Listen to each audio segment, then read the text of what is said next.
Buon pomeriggio a tutti e benvenuti all'evento Innovazione nella partecipazione dei cittadini al decision making pubblico e nuove istituzioni democratiche. Buon pomeriggio, questo evento nasce dall'idea di tradurre in italiano, di avere una traduzione in italiano del report edito dall'OECD e pubblicato nel giugno del 2020 su appunto Innovative Citizen Participation and New Democratic Institution. La traduzione italiana, ci teniamo a sottolineare, è degli highlights, quindi della parte più sintetica del poderoso report che appunto è stato preparato dal gruppo di Open Government e dell'unità dell'Open Government dell'OECD. Prima di iniziare e dare la parola agli ospiti di questo pomeriggio, qualche parola per raccontare chi siamo noi di Fondazione Bassetti per chi non ci conosce, perché abbiamo avuto l'idea di questa traduzione e quindi lo stimolo ad invitare tante persone, tanti ospiti a parlare oggi con noi di deliberazione, di partecipazione dei cittadini e di citizen engagement, e perché appunto per Fondazione Bassetti questo tema sta molto a cuore. Fondazione Bassetti è un'organizzazione della società civile, nasce nel 1994 con l'obiettivo di promuovere a livello locale, ma un'anima, diciamo, una natura internazionale sin dalla nascita, promuovere i principi e le pratiche dell'innovazione responsabile. Tra i principi e le pratiche dell'innovazione responsabile non può che esserci il citizen engagement, il coinvolgimento dei cittadini nella governance dei processi di ricerca e innovazione. Come spesso ci piace ricordare in Fondazione Bassetti, ormai parlare di governance, di ricerca e innovazione significa parlare di governance a 360 gradi, delle più grandi decisioni pubbliche che i policy maker insieme a tutti i cittadini devono compiere questi giorni. Basti pensare alla pandemia che tutti stiamo vivendo, alla lotta al cambiamento climatico, alla giusta transizione energetica, alla transizione digitale. Ormai tutte le cosiddette grand societal challenges, quindi tutte le decisioni più importanti che oggi ci troviamo a dover prendere insieme collettivamente, passano da ricerca e innovazione, da una riflessione sul ruolo e sulla percezione che i cittadini hanno della tecnologia, della ricerca e dell'innovazione. Quindi molto spesso la governance della ricerca e l'innovazione tocca profondamente i meccanismi democratici a 360 gradi. Proprio perché appunto Fondazione Bassetti fin dal suo inizio ha avuto questa natura e l'obiettivo di mettere a terra pratiche di partecipazione dei cittadini alle decisioni pubbliche, alla governance di ricerca e innovazione, molto spesso si è trovata a lavorare con istituzioni pubbliche per consolidare e in qualche maniera innovare alla partecipazione dei cittadini nelle decisioni pubbliche e essendo fondazione basata su Milano, molto spesso si è trovata a lavorare con le istituzioni pubbliche chiaramente che sono qui nel territorio lombardo. Quindi nel 2004, insieme a Regione Lombardia e al Consiglio regionale e a Observa, l'associazione di Vicenza, ha messo a terra una delle prime consensus conference in Italia sul tema della sperimentazione in campo aperto degli OGM. Anche come frutto di quell'esperienza e di una riflessione più profonda che si era avviata tra Fondazione Bassetti e Regione Lombardia, c'è stato proprio il cambio, la modifica di uno degli articoli dello Statuto di Regione Lombardia in cui viene inserita la necessità di fare ricorso a pratiche innovative di coinvolgimento dei cittadini tutte le volte che Regione deve deve esprimersi in materia di innovazione tecnoscientifica, e da lì il percorso è stato molto lungo fino ad arrivare ai giorni nostri, in cui Fondazione Bassetti coordina il progetto europeo Transform, progetto finanziato sotto il programma quadro per il supporto alla ricerca e innovazione ricerca e innovazione europee Horizon 2020, progetto Transform, che ha proprio l'obiettivo di andare a inserire e testare sul campo metodi di ingaggio dei cittadini, di citizen engagement, metodi solidi, conosciuti, strutturati, ma andare appunto a testarli sul campo nel policy making regionale di ricerca e innovazione in 3 regioni in Europa. Quindi Regione Lombardia per l'Italia, in cui stiamo lavorando insieme ai colleghi di Regione Lombardia e Finlombarda, ma dopo una delle speaker, Enza Cristoforo, ci parlerà molto più dettagliatamente del lavoro che stiamo facendo all'interno di Transform nel territorio lombardo. Abbiamo un'esperienza in Transform di messa a terra di metodiche di citizen science in Catalogna, in Spagna, e di metodiche di design thinking for social innovation nella regione di Bruxelles Capitale in Belgio. Chiaramente questo percorso, questi 3 percorsi paralleli si parleranno durante i 3 anni del progetto, si stanno parlando per scambi di commenti, per cercare di capire quali sono le problematiche, le opportunità di inserire questo tipo di percorsi nel decision making regionale di ricerca e innovazione. E abbiamo anche una proficua collaborazione all'interno del progetto con un'esperienza oltre Europa coordinata dal Museo della Scienza di Boston che coordina il progetto finanziato da NSF CCPs appunto il public engagement a livello locale, con un rapporto continuo di dialogo con i centri di ricerca e con le agenzie pubbliche locali di 4 città negli Stati Uniti. Oggi parliamo e presentiamo la traduzione italiana di questo report delle OCD, perché nel percorso che abbiamo fatto all'interno del territorio lombardo, quando nel giugno 2020 abbiamo incrociato il report delle OCD, ci è sembrato subito uno strumento utilissimo, importante per il lavoro che stavamo facendo dentro Transform, ma ci è sembrato che potesse essere un'occasione importante da utilizzare non solamente nel contesto del nostro progetto, ma da diffondere anche ad altri attori interessati a queste metodologie, quindi policy maker non solamente nel contesto lombardo, quindi anche oltre il contesto regionale entro cui noi lavoriamo, e tutti coloro che perseguono l'obiettivo di portare più citizen participation e soprattutto deliberazione nel decision making italiano, quindi dai facilitatori, gli esperti di citizen engagement, ma anche gli stessi cittadini che venendo a conoscenza di queste metodiche possono essere stimolati a chiedere alle loro istituzioni di utilizzarle più frequentemente nei percorsi di decisione pubblica su tematiche strategiche. Quindi questa riflessione, ci tengo a dirlo dalla riflessione, dalla intuizione di una delle mie colleghe qui presenti, Anna Pellizzone, abbiamo avuto l'idea di proporre all'OCD di candidarci a portare avanti la traduzione in italiano di questo report e di presentarlo oggi, questo pomeriggio, insieme a tutti gli speaker di questo pomeriggio. Prima di iniziare ed entrare nel vivo, vorremmo proporvi, visto che appunto l'orario un po' postprandiale potrebbe, come dire, la fatica dei tanti webinar Zoom potrebbe appunto far venir meno l'attenzione Nel webinar vogliamo proporvi un piccolo sondaggio per capire chi sono i partecipanti oggi a questo webinar, gli interessati.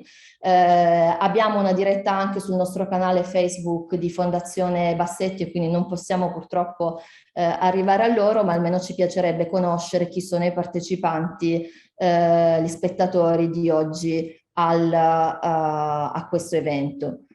Quindi un brevissimo sondaggio per conoscere un po' di più qual è il territorio di provenienza degli spettatori di oggi, quale organizzazione eventualmente rappresentate in questo pomeriggio, se appunto come accennavo prima potreste essere semplicemente dei cittadini interessati a volerne sapere di più per spingere le istituzioni pubbliche a utilizzare sempre di più queste metodologie, e se avete avuto già esperienza di deliberazione come organizzatori dal punto di vista di una istituzione locale, regionale o nazionale, o come attivisti del citizen engagement, o appunto questo evento è un'occasione per saperne di più e per poter poi sperimentare successivamente percorsi di deliberazione in Italia.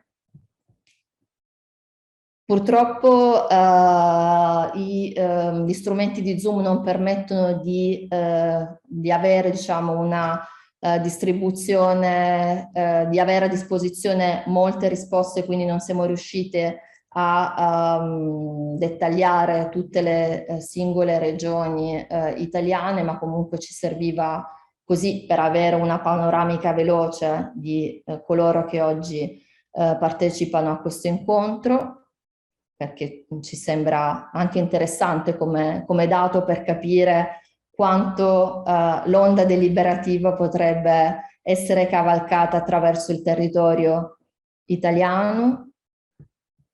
Qualche altro secondo per chi ancora non avesse completato il sondaggio. Questi dati appunto servono un po' a noi a conoscere meglio i partecipanti di oggi, che vi ricordo possono interagire con noi attraverso lo strumento di Zoom domande e risposte, che quindi possono essere fatte in qualunque momento a me, ma soprattutto agli speaker di oggi. Io direi che possiamo condividere. Abbiamo una percentuale grande di provenienza dal nord-ovest, una piccola presenza da parte di persone residenti al sud o nelle isole. Per quanto riguarda invece l'organizzazione, abbiamo sia rappresentanti delle autorità pubbliche che della società civile, anche un interesse da parte del mondo della ricerca e una categoria ampia di altro, in cui magari qualcuno di voi avrà voglia di raccontarci in quale categoria si autodefinisce. E rispetto alla esperienza di deliberazione in Italia fino adesso, abbiamo una grossa percentuale, il 41% no, e esperienza varia sia come esperto, come cittadino e come organizzatore. Questa grossa percentuale di esperienza nella deliberazione è stato uno un po' dei motivi che ci hanno spinto appunto a promuovere questa traduzione e questo evento, perché sappiamo che l'onda deliberativa in Italia è stata meno cavalcata che altrove rispetto ad altri paesi in Europa, ma poi, come ci racconterà a brevissimo Alessandro Bellantoni, non solamente in altri paesi d'Europa ma in tutto il mondo, avendo coperto ovviamente il report dell'OCD, una raccolta dati attraverso tutto il mondo. E quindi appunto questo evento di oggi è proprio per cercare di stimolare questa onda ad essere più presente anche in Italia. A questo punto quindi introduco il primo ospite, Alessandro Bellantoni, Head della Unit Open Government and Civic Space dell'OECD, che appunto ci racconterà un po' meglio i contenuti di questo report che abbiamo avuto l'onore come Fondazione Bassetti Transform di tradurre in italiano. Benvenuto Alessandro Bellantoni. Buongiorno Angela e a tutti i partecipanti, gli speaker e quelli che ci seguono collegati. Intanto grazie mille. L'Ocse purtroppo traduce poco le sue pubblicazioni in lingue che non sono le due lingue ufficiali, che nel nostro caso sono solamente l'inglese e il francese, quindi ogni occasione di tradurre un rapporto o anche solamente le highlights in un'altra lingua per noi è un momento di gioia, ovviamente per motivi anagrafici. Tradurlo in italiano è stato per me particolarmente un'esperienza particolarmente positiva. E devo dire che, per fare una battuta subito, il titolo in inglese è Catching the Deliberative Wave e non Riding, nel senso che cavalcare sarebbe stato riding, ma qui c'è un problema proprio di afferrare, come giustamente sottolineavi tu, perché come vedrete dai dati, mentre alcuni paesi ormai l'universo della deliberazione è veramente molto presente, ed è della settimana scorsa la notizia che il Comune di Parigi ha istituito un'assemblea cittadina permanente all'interno della giunta comunale.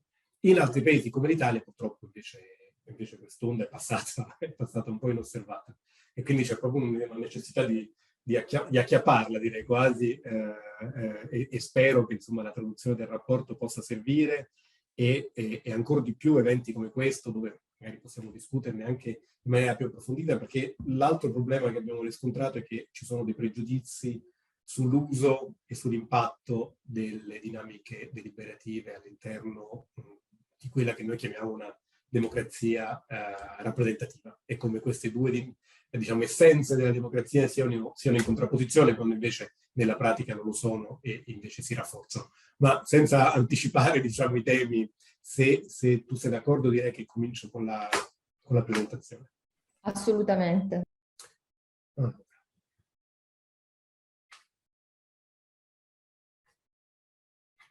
Mettiamo lo schermo pieno.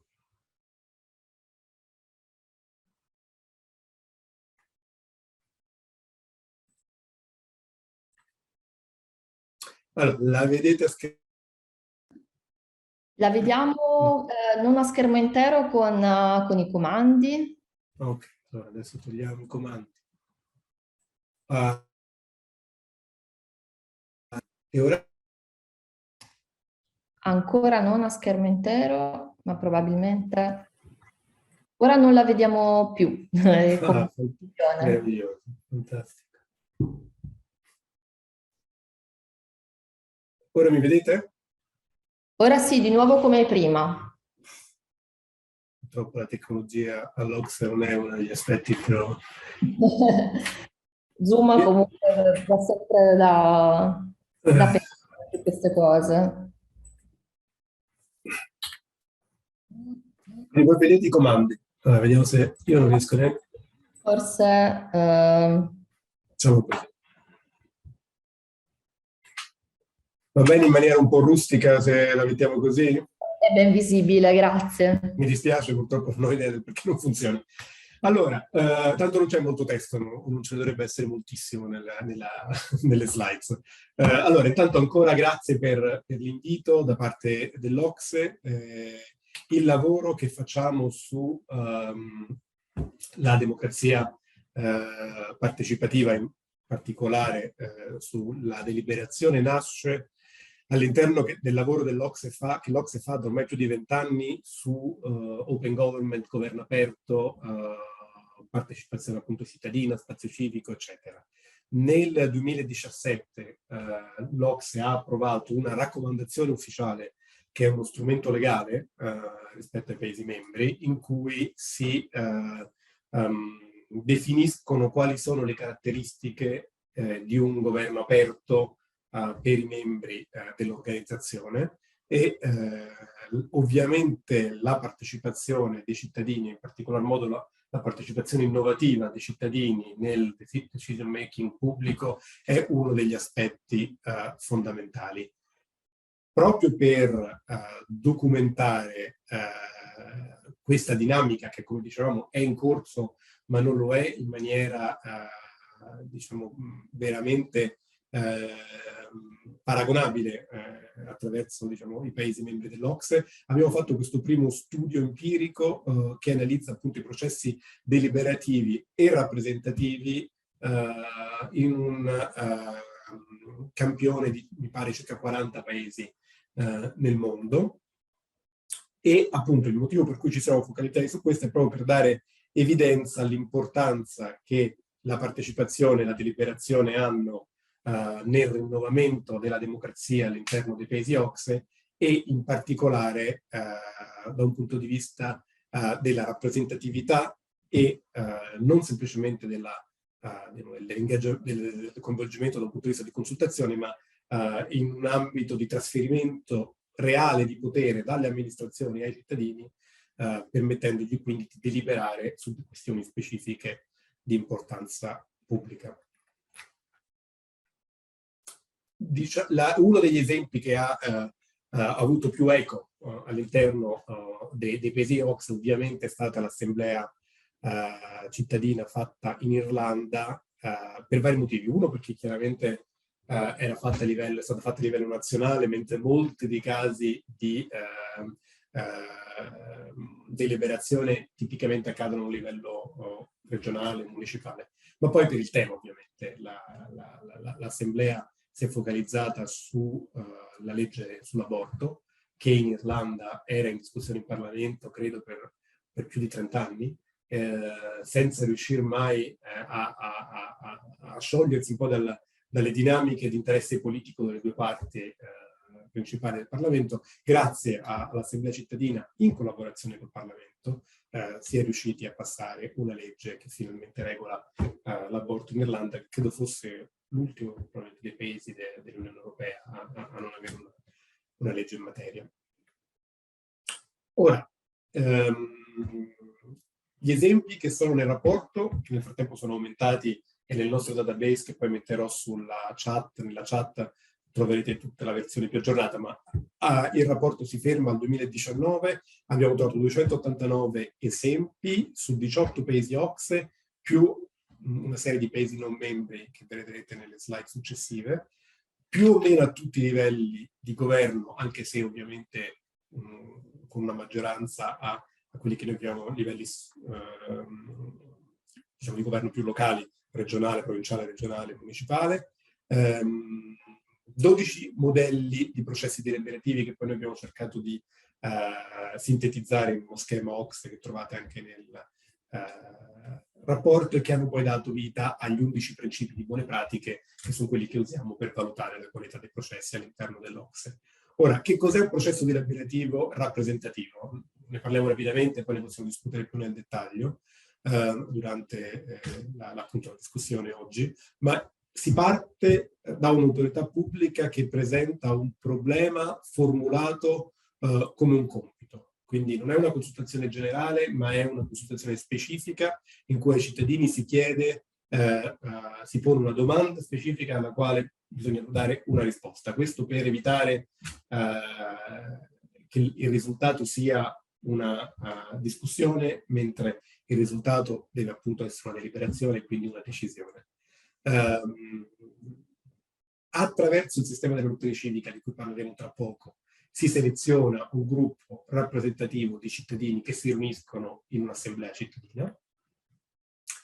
La lotteria civica è tipicamente fatta in due fasi. Nella prima fase si manda un invito a un campione casuale della popolazione, che può variare dai 2.000 ai 30.000, dipende dai paesi, dal budget e dall'importanza e dalla rilevanza della questione, tipicamente per posto, per telefono, per email, dipende dai paesi. I cittadini contattati ovviamente hanno la possibilità di scegliere se o no partecipare in questo esercizio. Nella seconda fase si invitano tra le persone che hanno accettato un campione che è stratificato e quindi dipende dalle scelte fatte dai paesi, tipicamente per genere, età, criteri socio-economici.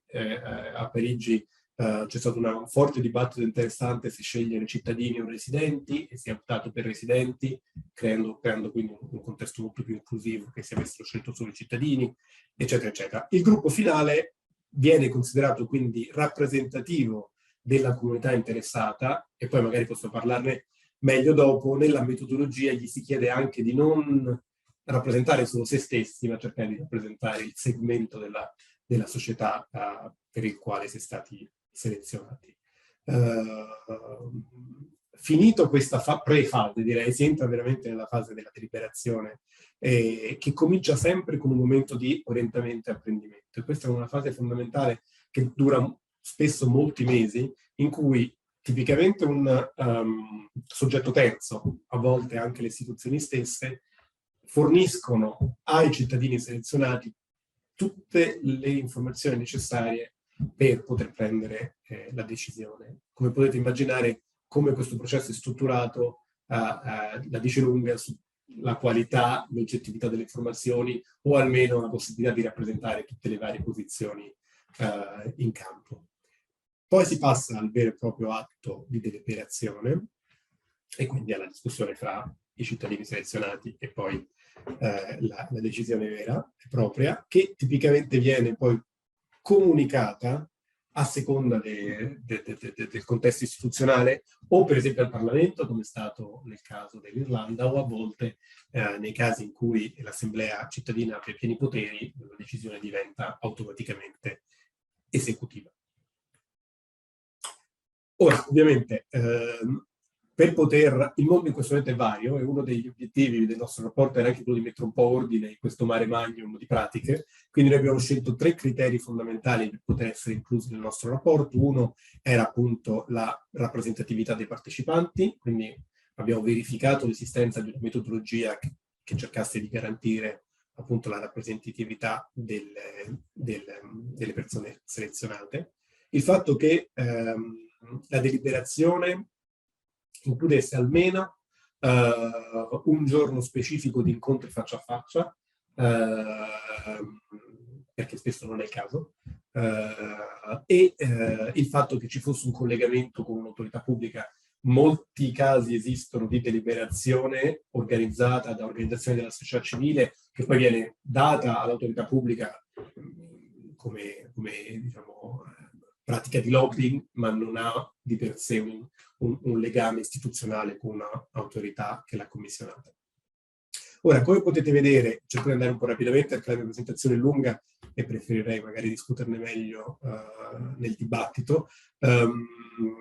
L'onda deliberativa è chiaramente cresciuta. Dagli anni '80 in poi c'è stato chiaramente un aumento progressivo dei casi che siamo riusciti a identificare. Come però potete vedere, l'Italia nel grafico è rappresentato con un caso solo. Ora è chiaro che la nostra metodologia ha dei limiti, perché la ricerca è stata fatta dai miei colleghi fondamentalmente tramite internet e in collegamento con i governi centrali, quindi è chiaro che è possibile che ci siano sfuggite molte delle realtà locali che non hanno contatto diretto con l'OCSE istituzionale, ma comunque direi che è comunque rappresentativo di una tendenza che fa sì che i paesi, soprattutto germanofoni, hanno una spiccata predilezione per questo tipo di pratiche, mentre moltissimi paesi europei e del resto del mondo che si dichiarano democrazie avanzate non hanno comunque scelto di utilizzare questo sistema. Come potete vedere, più della metà degli esempi sono a livello locale, poi vengono a livello regionale e solo il 15% a livello nazionale e il 3% a livello internazionale. Quindi chiaramente c'è molto spazio per migliorare a livello nazionale e internazionale. L'altro aspetto interessante sono le tematiche, che chiaramente rispecchiano il livello di governo in cui queste pratiche vengono applicate. Chiaramente c'è moltissimo utilizzo dell'uso delle pratiche deliberative a livello di progettazione urbanistica e meno sulle tematiche che sono tipicamente competenza degli stati, come la giustizia. o temi di natura costituzionale. Ora, una delle altre cose che abbiamo visto analizzando la qualità e l'impatto di queste pratiche è che ci sono dei casi specifici in cui la deliberazione rappresentativa funziona meglio che in altri. Tipicamente se ci sono dei dilemmi basati su dei valori che dividono la società o problemi complessi che implicano dei compromessi altrettanto complessi o problemi a lungo termine, tipo la quantità enorme di assemblee cittadine che sono state fatte sulle questioni legate all'ambiente, al cambiamento climatico, eccetera. Scusate, penso di aver... Ora, i vantaggi della deliberazione, soprattutto rappresentativa, sono chiari. Ci sono dei migliori risultati politici, e questo è il caso dell'Irlanda, l'ha mostrato chiaramente, perché la deliberazione si traduce spesso in giudizi pubblici che sono ponderati e quindi basati su fatti e su prove. C'è una maggiore legittimità perché ovviamente non è una questione scelta o decisa in commissioni tecniche che spesso lavorano a porte chiuse, ma in contesto pubblico alla presenza dei cittadini. Chiaramente crea delle dinamiche positive in termini di fiducia e di senso civico per il coinvolgimento diretto della popolazione. L'aspetto inclusivo è chiaramente garantito dalla rappresentatività che è legata alla metodologia utilizzata per scegliere i rappresentanti. Ci sono sempre più prove del fatto che i processi deliberativi sviluppati in questo modo rinforzino l'integrità e combattono la corruzione, proprio perché gli interessi che tipicamente agiscono sulle decisioni in ambito, per esempio, parlamentare, eccetera, vengono esplicitati dalla metodologia e quindi sono trattati alla luce del sole, e soprattutto proprio in funzione del fatto che le scelte sono ponderate, basate su evidenze, tipicamente in collaborazione con l'accademia, eccetera. Questi dibattiti combattono contro la polarizzazione e gli effetti nefasti della disinformazione. Non entro nel dettaglio per parlare degli 11 principi che abbiamo sviluppato sulla base del rapporto, ma li trovate nel documento tradotto dalla Fondazione Bassetti e online, e sono i principi che noi suggeriamo ai nostri Paesi membri di utilizzare quando nel processo di concepimento proprio delle iniziative deliberative. Vorrei concludere semplicemente dicendo che l'obiettivo dell'OCSE oggi è quello di istituzionalizzare il più possibile queste pratiche, lasciarle meno diciamo, all'interesse politico del ministro, del presidente di regione, del sindaco di turno, ma renderli più stabili come alternative democratiche nel processo decisionale, esattamente come sta facendo come ha fatto Parigi o come ha fatto la comunità tedesca, di lingua tedesca del Belgio. Ovviamente, ecco qua il modello Ostbelgien di cui parlavo. Ovviamente il tema è complesso e cambia a seconda dei paesi e delle realtà istituzionali, però per noi il futuro della deliberazione passa per un'istituzionalizzazione diffusa. Questo è la copertina del rapporto, e ringraziamo ancora Angela e la Fondazione Bassetti, sperando che diventi insomma un rapporto diffuso in Italia, utilizzato per fare pressione sia da parte della società civile che dai funzionari pubblici che vogliono proporlo all'interno degli stati, e noi chiaramente restiamo a disposizione sia per la discussione oggi che in futuro se vorrete contattarci per discuterne in maggiore dettaglio. Grazie Angela.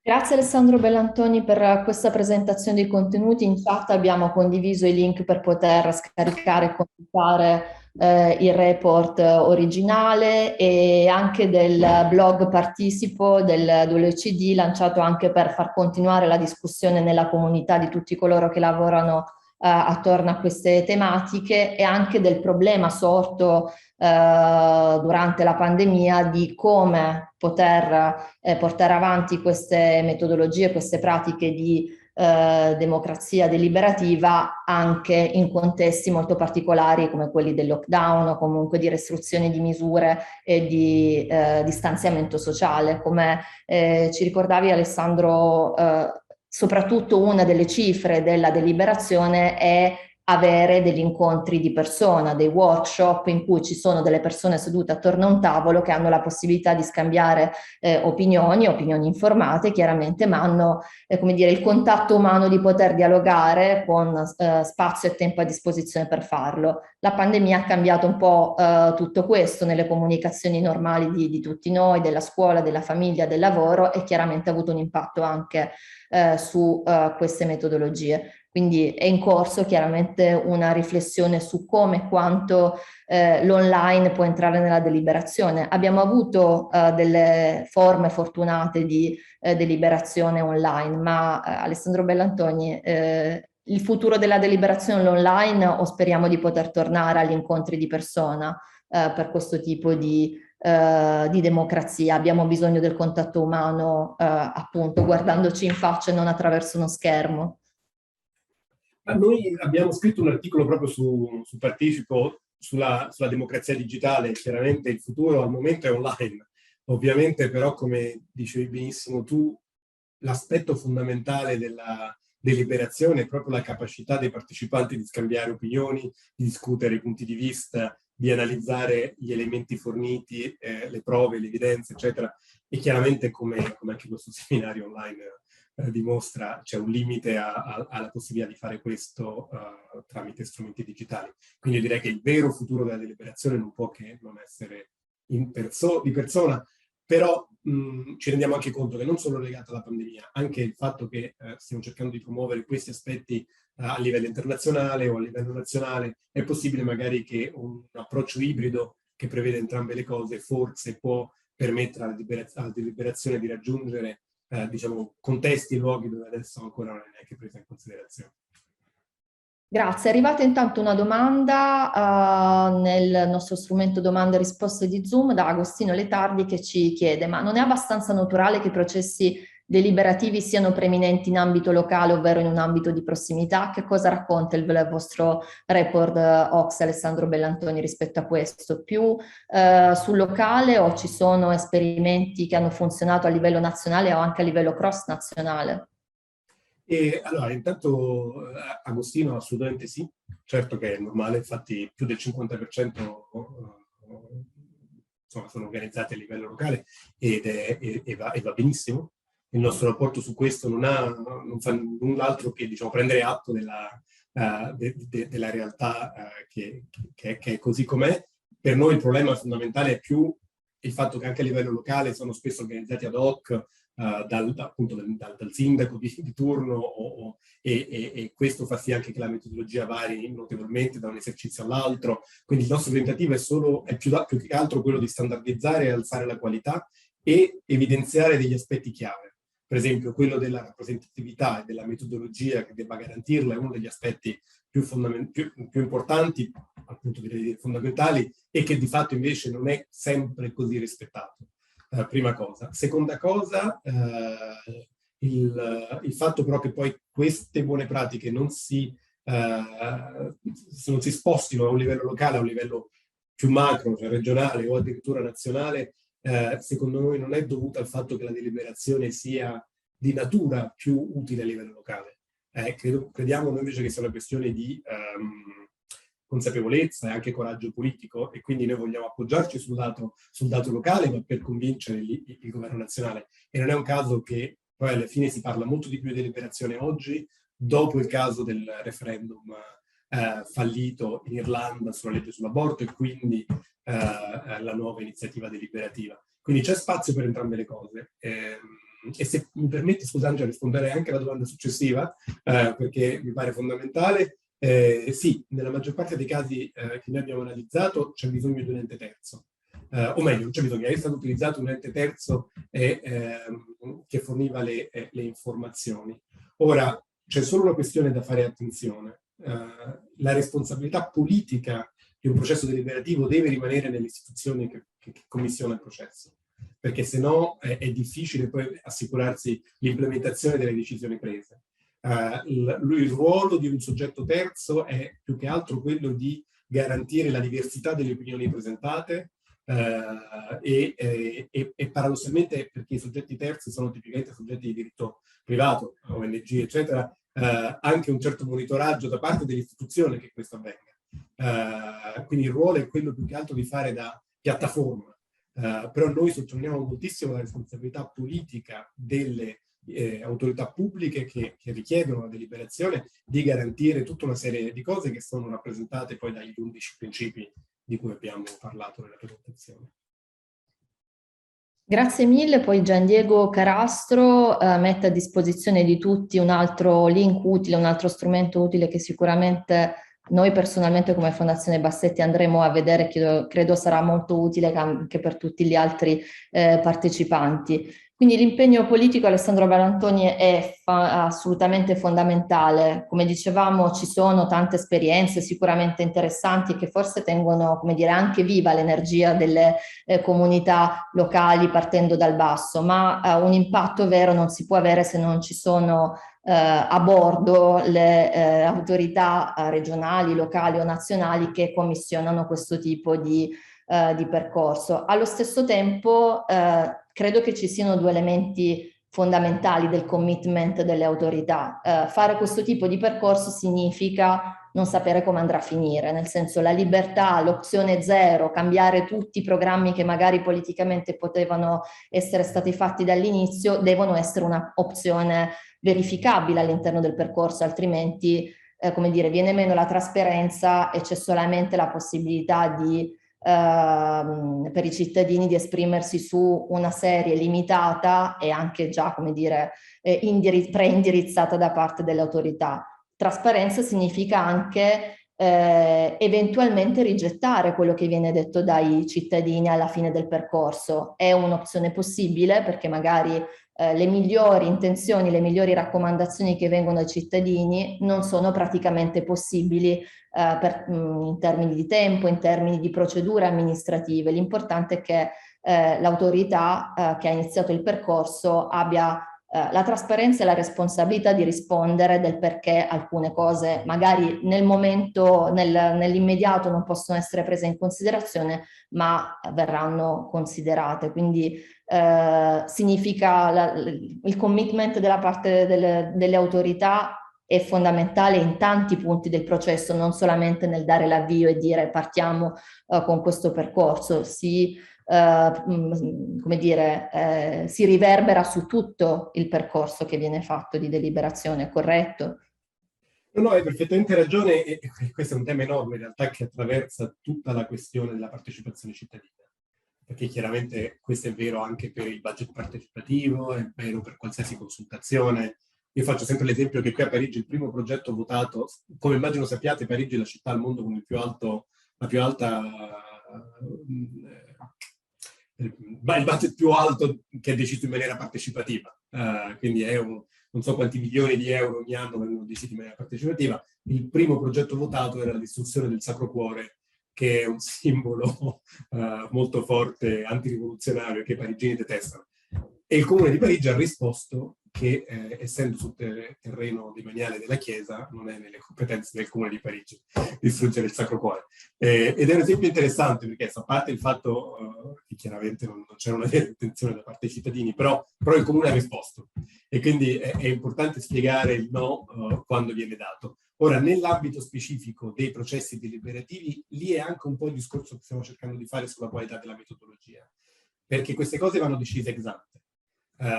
E spesso, come nel caso per esempio dell'Assemblea per il clima fatta qui in Francia, si erano fatte delle domande aperte e a domande aperte corrispondono anche risposte multiple e di qualità differente a cui poi il governo deve rispondere in maniera complessa. Delle domande meglio formulate probabilmente permettono ai cittadini di prendere decisioni all'interno di parametri accettabili per l'amministrazione, così da evitare il più possibile la risposta del no perché e invece sì e magari discutiamo il come. Quindi tutte queste cose, insomma, effettivamente sono cose che si stanno definendo adesso, mentre tutte queste pratiche vengono messe in pratica e appunto vengono implementate, ci rendiamo conto della complessità e di come ogni aspetto del processo va fatto cercando di costruire un po' sulle esperienze precedenti. L'ideale sarebbe, nella visione OCSE, quello di spostare il più possibile il potere decisionale verso i cittadini nell'ambito deliberativo, dandogli la possibilità di scegliere fra opzioni che possono essere implementate fino alla fine. E quindi ponendo le questioni in maniera che le risposte possono essere chiaramente implementate così come sono state definite dai cittadini. Questo motiva molto di più la partecipazione, crea meno problemi ex post di valutazione, eccetera. Chiaramente questo è meno fattibile quando si parla di cose come il clima o il futuro dell'Europa, come la consultazione che si sta facendo a livello di Commissione europea. Ed è più facile farlo se stiamo discutendo su dove mettere un parco o come utilizzare dei fondi a livello comunale. Quindi le questioni che hai detto sono tutte fondamentali, hanno pesi diversi a seconda dei contesti e si spera che magari fra 5 anni, a forza di monitorare le pratiche come stiamo facendo adesso, avremo delle linee guida più specifiche per cercare di migliorare il rapporto fra autorità e cittadini e processo decisionale. Grazie mille. L'ultima domanda da Gian Diego Carastro: come garantire una partecipazione di qualità in periodo di pandemia Covid-19? Abbiamo un po' parlato dell'online, il problema appunto della qualità è uno dei problemi della messa a terra delle pratiche di deliberazione. Ha più senso fare un percorso qualitativo solo se qualitativamente alto, piuttosto meglio non farlo perché potrebbe essere un boomerang. Quindi come fare in un contesto di pandemia 19 sull'online garantire la qualità? Abbiamo già delle linee guida, ci stiamo lavorando? Allora, intanto una cosa, uno degli aspetti positivi della deliberazione è che lavorando su campioni rappresentativi non stiamo parlando di numeri enormi. A Parigi saranno 100 persone. 100 persone in una città come Parigi possono tranquillamente incontrarsi in 3 posti diversi, mantenendo le distanze e controllando il pass sanitario, che qui è obbligatorio comunque per entrare nei locali pubblici. Quindi c'è una possibilità di fare deliberazione anche durante la pandemia. È più complesso, se vogliamo parlare di questi aspetti, fare delle consultazioni pubbliche ampie o vere e proprie partecipazioni come manifestazioni, eccetera. Lì ci sono dei problemi che noi stiamo monitorando all'interno del nostro lavoro sullo spazio civico, perché chiaramente ci sono delle limitazioni di libertà fondamentali che iniziano a essere pesanti sulle dinamiche democratiche all'interno dei paesi.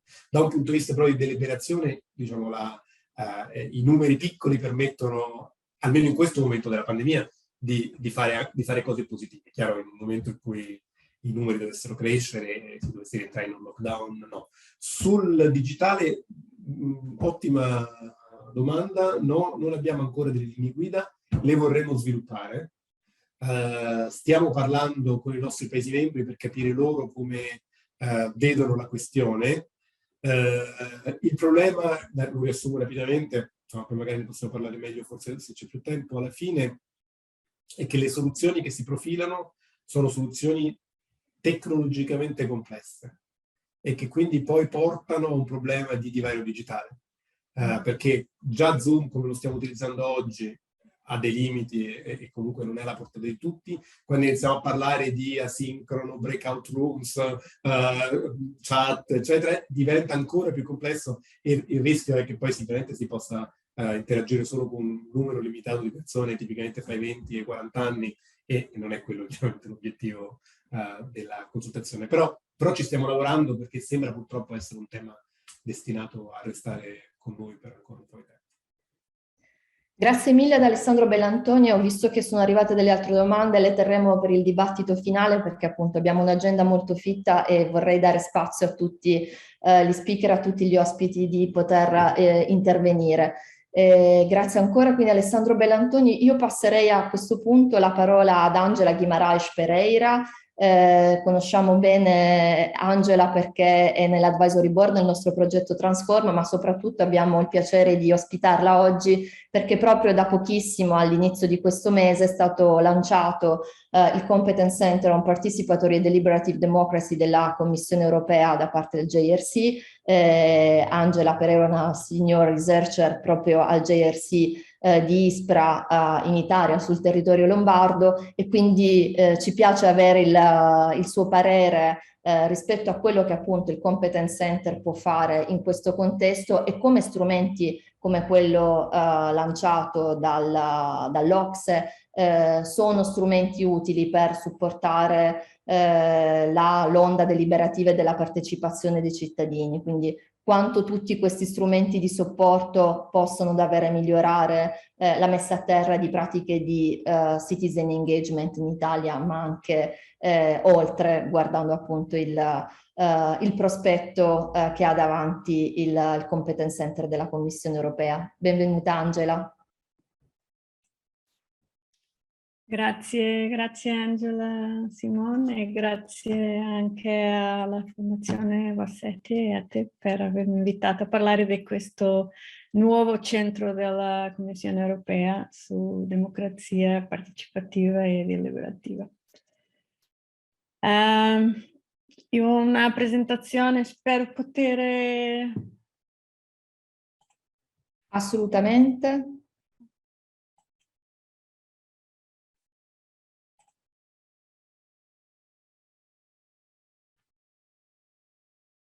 Perfetto, la vediamo.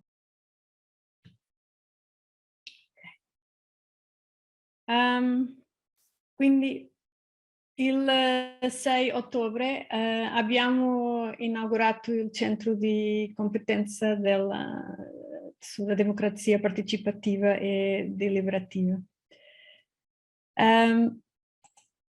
Non succede sempre in eventi di questo tipo che ci siano 2 vicepresidenti e un commissario della Commissione, nonché deputati europei e membri senior del management della Commissione, per così dire, trovarsi nella stessa stanza. È molto importante perché direi che questo ci segnala che c'è una svolta molto grande nell'attenzione politica e forse nell'impegno verso forme di democrazie più partecipative. E come abbiamo appena sentito da Alessandro Bellantoni, c'è una ondata di forme di democrazia deliberative in divenire in Europa e altrove. Alcune sono più ad hoc e alcuni sono più istituzionalizzate. Questo rapporto è un faro per tutti quelli che a noi che siamo interessati e che ci lavoriamo su questi temi. E quindi questo rapporto che l'Ocse ha pubblicato l'anno scorso e correlato anche con il database è uno dei più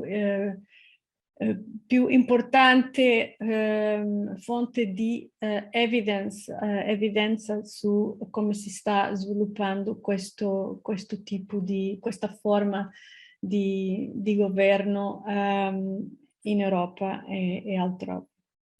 Vorrei ricordare queste immagini che vedete, una è pre-pandemia, una è durante la pandemia, l'altra non posso dire post perché ancora ci siamo, però è della conferenza sul futuro dell'Europa, uno dei pannelli di cittadini a Strasburgo. Proprio il 14 ottobre, per esempio, il Consiglio Comunale di Parigi ha votato per istituire un'assemblea cittadina permanente di persone selezionate tramite lotteria civica e che sono effettivamente autorizzate a codecidere. Quindi penso che, non direi tutti i giorni, ma c'è proprio un processo in atto che sta favorendo questo tipo di partecipazione dei cittadini. Ci sono naturalmente altre onde di partecipazione dei cittadini, no? Per esempio la scienza partecipata in citizen science, non so bene come si traduca quello, ma ci sono molte altre, no? A proposito di Conference on the Future of Europe, di questa conferenza, faccio notare che in questo panel c'è solo un uomo, eppure solo il 25% delle idee che circolano sulla piattaforma della conferenza arrivano da donne, quindi donne ad ascolto, per favore, fatevi sentire. Comunque sia, penso che possiamo tutti credere che ci sia un slancio sociale e politico per abbracciare pratiche di governance più inclusive in Europa.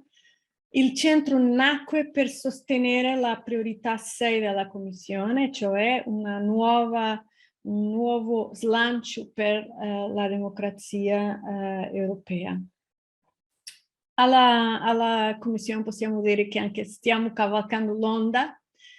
Ci sono tanti dossier, la conferenza sul futuro dell'Europa che ho appena menzionato, ma anche il piano d'azione per la democrazia europea che prevede lo sviluppo negli Stati membri di quello che abbiamo chiamato l'infrastruttura deliberativa, quindi stiamo esplorando come farlo.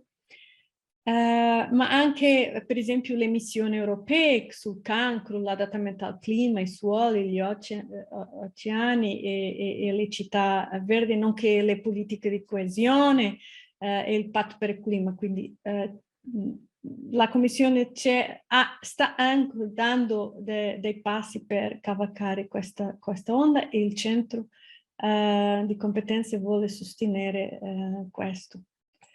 Anche voglio dire che questo centro non avviene nel vuoto. Abbiamo lavorato sul coinvolgimento dei cittadini qua al Centro Comune di Ricerca per quasi 3 decenni e negli ultimi 26 anni abbiamo sperimentato diverse forme di pratiche di coinvolgimento dei cittadini su invito, prestando anche attenzione molto e traendo molta ispirazione di forme non invitate di partecipazione dei cittadini, quindi quelle che emergono da sotto. E quindi il lancio di questo centro è quindi giunto in un momento molto opportuno per cogliere tutto questo contesto politico e sociale.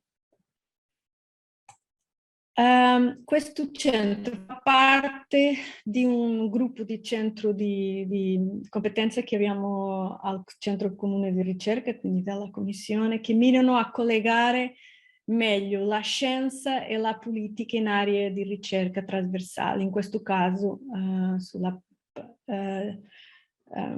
partecipazione pubblica e democrazia deliberativa.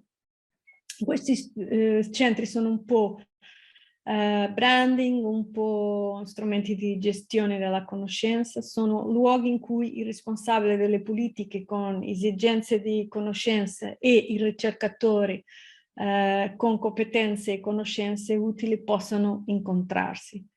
Pertanto il centro di competenze sulla democrazia partecipativa e deliberativa fungerà da hub multifunzionale per i servizi responsabili politici dell'Unione Europea per trovare queste competenze e gli strumenti necessari per istituzionalizzare e integrare pratiche di democrazia partecipativa e deliberativa nei propri processi.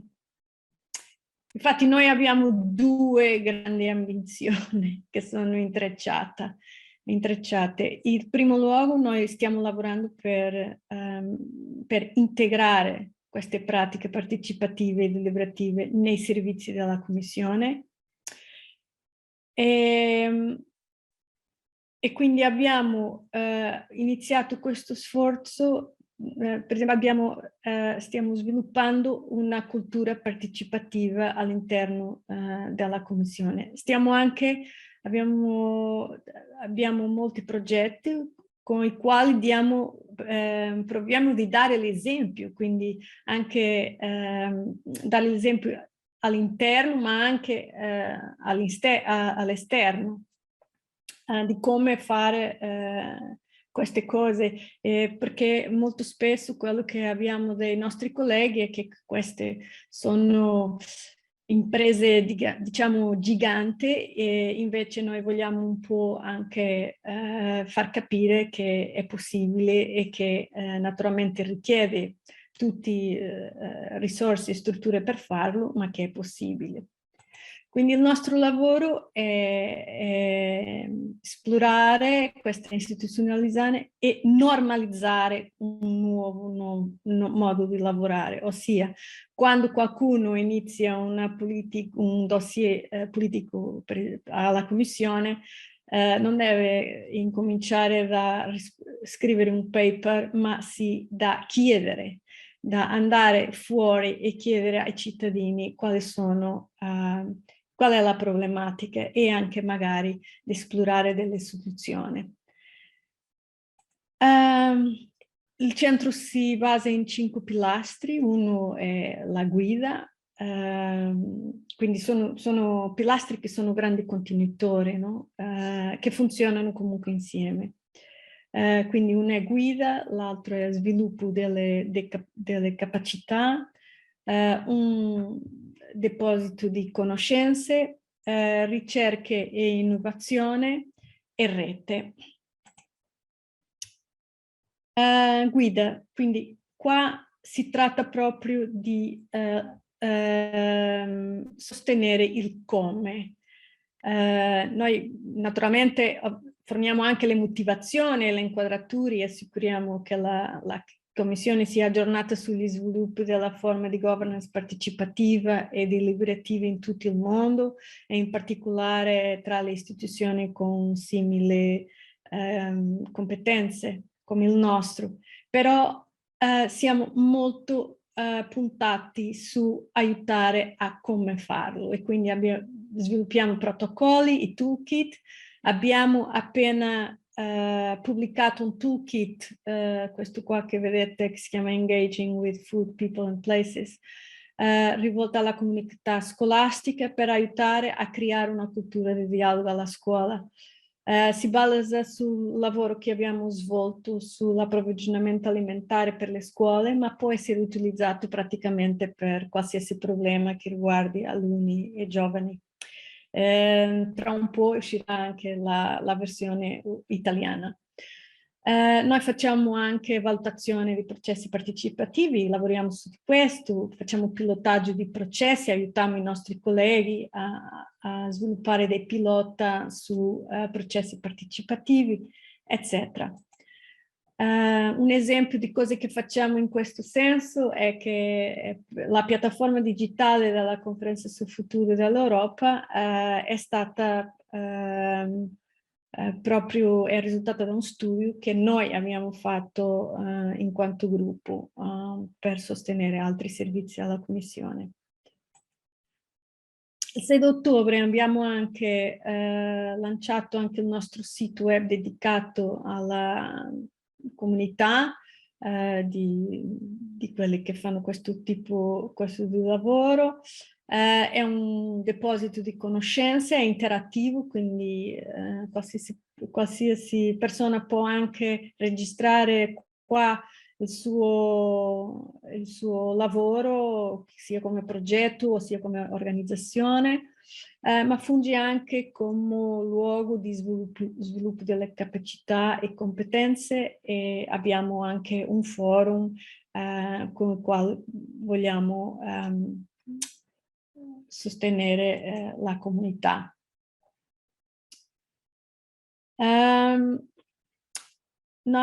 La parte di rete è molto importante per noi. Prossimamente, l'anno prossimo faremo il 4º Festival di Citizen Engagement and Deliberative Democracy. Speriamo possa essere almeno ibrido. Però il nostro network in questo momento ha più di 1000 membri. Abbiamo una newsletter a cui invito la registrazione nel caso in cui volete anche sapere altri sviluppi e una delle cose che facciamo anche come ricerca sono laboratori tematici. Per esempio in questo momento ci stiamo lavorando alla valutazione di processi di coinvolgimento di cittadini nell'ambito di policy. E sperimentiamo tantissimo, non solo su nuove metodologie, per esempio abbiamo un makerspace a Ispra, col quale tra l'altro abbiamo già collaborato con la Fondazione Bassetti in passato su un progetto sul futuro del lavoro. Ma è esattamente un sito dove noi esploriamo questo nostro motto che è andare dove i cittadini già vanno. Noi abbiamo un database in questo sito che vi ho mostrato prima di quasi 1000 makerspaces in tutta l'Europa. Ci sono tantissimi in Italia anche. Noi lavoriamo molto spesso anche con makerspaces precisamente per arrivare ai cittadini, per discutere sulle varie tematiche che stiamo trattando. Questa immagine, per esempio, è su un lavoro che abbiamo fatto sulla mobilità del futuro. E quindi per oggi è tutto. Vorrei solo dire che io penso che questo rapporto che Alessandro ha presentato oggi è stato super importante anche almeno alla Commissione per fare credere, per fare, diciamo, avere fiducia che questa è la strada da seguire, una strada che deve vedere il cittadino come un partner, come il punto di partenza per dopo elaborare qualsiasi politica pubblica. Quindi grazie Angela ancora per avermi ospitato. Grazie. Grazie a te Angela per questa presentazione, un ulteriore strumento a disposizione dei policy maker, ma dei cittadini, ma anche di tutti coloro che sono interessati a queste tematiche. Raccolgo lo stimolo di una domanda nella chat di Rodolfo Levaschi. Siamo consapevoli, noi come Fondazione Bassetti ci lavoriamo da tempo, Angela Pereira lo sa appunto con il suo lavoro a ISPRA, in Italia non siamo digiuni su questi temi, ci sono molte attività istituzionalizzate, Regione Toscana sicuramente ne è un esempio, tante attività dal basso che adesso stanno trainando e spingendo le istituzioni a inglobare quella richiesta da parte dei cittadini di avere percorsi di deliberazione istituzionalizzata nelle policy. Forse quello che ci manca è fare un po' sistema, fare un po' di comunicazione, disseminare quello che è stato fatto, riflettere di quali sono le problematiche, le sfide da affrontare nella messa a terra di questi percorsi e promuovere sempre di più a gran voce su tutti i livelli di decision making l'importanza di questi percorsi. Il report e il competence center in cui Angela Pereira guida il suo team sicuramente saranno degli strumenti ancora più importanti per poter avanzare su questo terreno.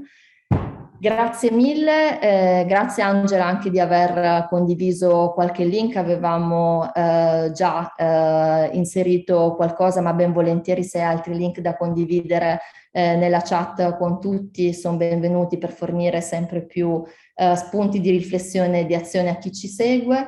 Io procederei con il prossimo speaker perché appunto i tempi cominciano ad essere stretti. Cosa sta succedendo in Italia? Dicevamo, ci sono sicuramente dei tentativi più strutturati, dei primi tentativi a livello nazionale. Proprio uno di questi ci sembrava molto interessante da raccontare in questo pomeriggio e lo facciamo con Caterina Cittadino, che è presidente della Commissione Nazionale sul Dibattito Pubblico del Ministero delle Infrastrutture e della Mobilità Sostenibili. Il codice dei contratti qualche anno fa istituiva l'obbligo di dover andare attraverso un dibattito pubblico prima di procedere alla messa in opera di infrastrutture fondamentali con un percorso procedurale classico delle amministrazioni. Pian piano si sono delineati i dettagli della tipologia delle infrastrutture che richiedevano questo tipo di percorso fino all'istituzione della commissione di cui Caterina Cittadino è presidente. Quindi siamo curiosi di sapere di più di come funziona la commissione, di come avverranno questi dibattiti pubblici, quindi do il benvenuto a Caterina Cittadino e la parola per raccontarci qualcosa di più sulla Commissione Nazionale del Dibattito Pubblico in Italia.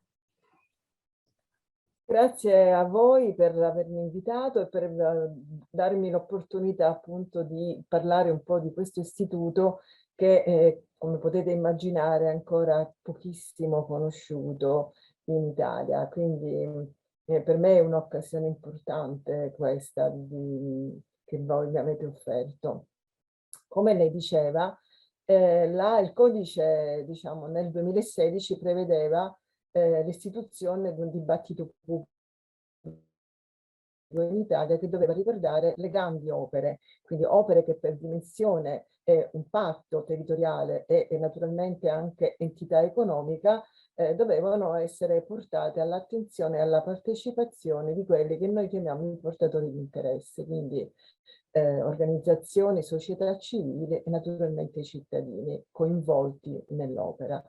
Per fare che cosa? Per rendere l'opera più democratica in qualche modo, nel senso frutto di una condivisione per quanto possibile con tutti coloro che dell'opera poi in qualche modo ne subiscono le conseguenze positive o negative, perché è chiaro che un'opera ha comunque un impatto sul territorio e come ci insegna l'esperienza di questi anni, alcune volte questo impatto può provocare problemi a parte del territorio e in altri invece. Nella dimensione pubblica ha il compito di valutare nel suo complesso la bontà dell'opera e anche l'utilità dell'opera vista in un contesto naturalmente più ampio.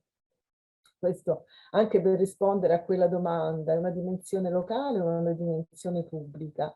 È chiaro che, almeno per quanto riguarda le grandi opere a cui bisognerà sottoporre obbligatoriamente il dibattito pubblico, acquisiscono, perché l'opera si costruisce su un determinato territorio, però l'utilità di quell'opera naturalmente deve avere una utilità molto più ampia che riguarda l'intero nostro paese in qualche modo. Detto questo, come dire, l'istituto tuttavia ha subito un po', come dire, il tempo trascorso in qualche modo inutilmente. Solo 2 anni dopo, nel 2018, nasce un regolamento che appunto definisce le soglie dimensionali, quindi l'entità dell'opera su cui cioè l'opera su cui obbligatoriamente va costruito un dibattito pubblico, riguarda essenzialmente divisa per tipologie che possono essere ferrovie, strade, oppure opere di utilità sociali o dighe o quant'altro, insomma. Però è soprattutto vista da un punto di vista economico, cioè si presume che se un'opera costa entro certi limiti, questa naturalmente ha una dimensione, un'importanza nazionale. Forse in futuro, e ci stiamo già pensando, accanto a questa individuazione che oggi nel nostro ordinamento è solo di natura economica, delle opere su cui si fa il dibattito pubblico, forse ci stiamo ragionando, occorrerebbe pensare anche dei criteri di altro tipo, cioè l'impatto sul territorio, l'impatto sulle popolazioni, l'impatto sull'ambiente, sulla qualità dell'aria, eccetera. Io prima di... dunque, quindi nel 2018 viene il regolamento, ma manca la commissione perché il codice degli appalti presupponeva appunto non solo un regolamento che definisse nel dettaglio come procedere nel dibattito pubblico, ma anche una commissione nazionale con determinati compiti di vigilanza, compiti di regolazione in qualche modo attraverso raccomandazioni o pareri e compiti di monitoraggio e in più anche relazioni al Parlamento biennali per far capire appunto come si era mosso il territorio.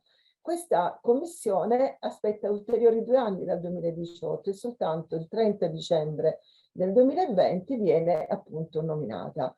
È una commissione dove ci sono, come dire, le pari opportunità, poiché è fatta di 14 membri, di cui 7 sono donne, più il presidente, che in questo caso appunto è una donna pure. Quindi la commissione è uno dei rarissimi, io direi, casi in cui si sono tenute proprio le pari opportunità nell'ambito della designazione dei propri componenti. Una cosa che a me piace, e quindi nasce questa commissione e si insedia presso il Ministero, appunto, ex Infrastrutture e Trasporti, oggi invece MIMS, Ministero per la mobilità, diciamo, per le infrastrutture e le mobilità sostenibili. Nasce, diciamo, timidamente, come il nostro paese sempre quando si tratta di riforme, diciamo, in qualche modo importanti e dirompenti. Nasce senza budget, quindi vi assicuro che è stato in questi 8 mesi, 9 mesi di lavoro, una gran fatica mettere assieme un'organizzazione che è fatta di naturalmente strutture logistiche, risorse umane, eccetera, per poterla fare funzionare. Ma possiamo ben dire che in qualche modo, insomma, adesso, anche se sarà necessario rafforzarla sempre di più in futuro, sicuramente abbiamo lo zoccolo duro, ecco, per poter cominciare a funzionare. La Commissione ha già realizzato e deliberato delle raccomandazioni di carattere generale, cioè abbiamo sentito immediatamente l'esigenza di dipanare un po' un procedimento poco conosciuto e che ha dei tempi molto individuati. Quindi abbiamo fatto una prima raccomandazione dove ci sono le linee guida per poter operare e questo è stato, ce ne accorgiamo oggi, che sono già stati avviati i primi ben 3 dibattiti pubblici, 2 riguardano ANAS, alcune strade di ANAS, e un altro riguarda un tratto, un lotto della circonvallazione di Trento, quindi ferrovie. Però una cosa importante che va detta, quindi nonostante appunto questa difficoltà legata ad una non chiara definizione delle risorse disponibili per la Commissione, devo dire che comunque il governo ha riconosciuto in qualche modo e ha dato una grande attenzione al dibattito pubblico e nel momento in cui si andavano a definire il piano di rinascita e resilienza, il PNRR, poiché nell'ambito di un decreto di semplificazione il ministro Giovannini ha deciso di inserire un intero articolo, quindi una serie di disposizioni di rafforzamento dell'istituto e di rafforzamento anche dei compiti della Commissione nazionale per il dibattito pubblico. Ed è stata un grande segnale, devo dire, anche perché ancora purtroppo non sono pochissimi quelli che immaginano che questo procedimento del dibattito pubblico, che si inserisce nell'ambito del procedimento complesso della realizzazione delle grandi opere, possa essere uno strumento, diciamo così, che rallenta la costruzione dell'opera piuttosto che invece di semplificarla e renderla invece più democratica, come diciamo noi, ma anche più veloce. E allora che cosa abbiamo fatto? Abbiamo individuato delle norme che oggi sono appunto vere e proprie norme di legge che riguardano esclusivamente le opere che sono inserite nel PNRR o nel PNC, stabilendo che il dibattito si fa per queste grandi opere, stabilendo che si fa, diciamo, abbassando anche le soglie delle opere che sono previste a regime, e quindi in qualche modo consentendo di allargare quindi la dimensione del dibattito pubblico su più opere e dall'altra parte però restringendo i termini, i tempi del dibattito pubblico che io ormai chiamo ordinario e abbreviato. Abbreviato è quello che riguarda appunto le opere del PNRR, del PNC, restringendone un po' i tempi, quindi chiamando un po' tutti gli operatori ad uno sforzo di accelerazione, diciamo così, delle procedure, ma tuttavia rendendolo obbligatorio e abbassando le soglie, quindi inserendo ulteriori opere rispetto a quelle che potevano essere previste allorché le soglie appunto erano molto più alte. Quindi sicuramente un grande segnale. Ma ecco, io volevo anche dire questo, nelle slide che ho visto, sicuramente il dibattito pubblico è un processo partecipativo, non deliberativo. Noi diciamo che appunto è uno strumento non di problem solving, ma di problem setting, cioè è uno strumento che deve essere in grado, se fatto bene, e qui c'è la grande scommessa anche della qualità, e poi su cui mi soffermerò per qualche altro minuto, se fatto bene deve essere in grado di evidenziare laddove ci possano essere qualche criticità, ecco, ma non certamente di risolverlo, perché la decisione diciamo, finale dell'opera resta in capo ovviamente all'amministrazione competente, alla stazione appaltante, all'amministrazione competente. Quindi io anche lì nelle slide ho visto che si presenta questo processo partecipativo o deliberativo, ho preso proprio appunti, come praticamente lo strumento che individua un problema pubblico. A parer mio, questo modo di presentare il processo partecipativo o deliberativo come risoluzione di un problema, ecco, si parlava di problema pubblico, di dilemmi, di problemi che possono essere complessi o problemi a lungo termine, ma c'è sempre una partenza, un problema, una criticità. Io credo che invece la parola problemi, a parer mio, non rappresenta completamente quello che, almeno per quanto mi riguarda, il dibattito pubblico. È un processo di informazione prima che ma anche il processo deliberativo, partecipativo, non necessariamente deve avvenire su un problema o su un dilemma, su un problema complesso o altro, ma deve intervenire su una questione, su un aspetto della vita e quindi presentarlo come problema. Io credo che questo già non faccia bene a nessuno, ecco. Ma come una questione sulla quale è necessario acquisire le informazioni e l'opinione dei cittadini, perché attraverso questa informazione ragionata, informazione complessa, con domande che devono essere saper poste in maniera semplice e immediata, possano emergere probabilmente anche punti di vista diversi, visuali, che magari al decisore, diciamo così, al pubblico, al decisore pubblico, al soggetto pubblico, non sempre possano essere conosciute. Noi, come vi dicevo, abbiamo in corso quindi 3 dibattiti pubblici. Uno riguarda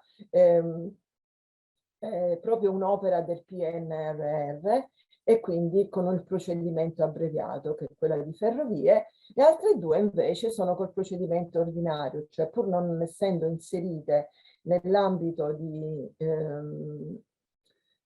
appunto del PNR o del PNC, comunque su queste si applica, anche su questo il dibattito pubblico. E sono molto contenta di poter anche dire oggi qui con voi che le linee guida che noi abbiamo messo su sia per quanto riguarda il procedimento ordinario che quello abbreviato, quindi le opere del PNRR e del PNC, credo di essere, sono state abbastanza chiare, perché fino ad oggi tutti i soggetti, quindi ANAS, commissari straordinari, ferrovie e altro, che si sono cimentati a dover chiedere questa cosa, hanno esattamente non solo rispettato i tempi, in alcuni casi ho detto sono tempi brevissimi, ma anche hanno presentato in maniera così come chiedevamo, semplice e chiara,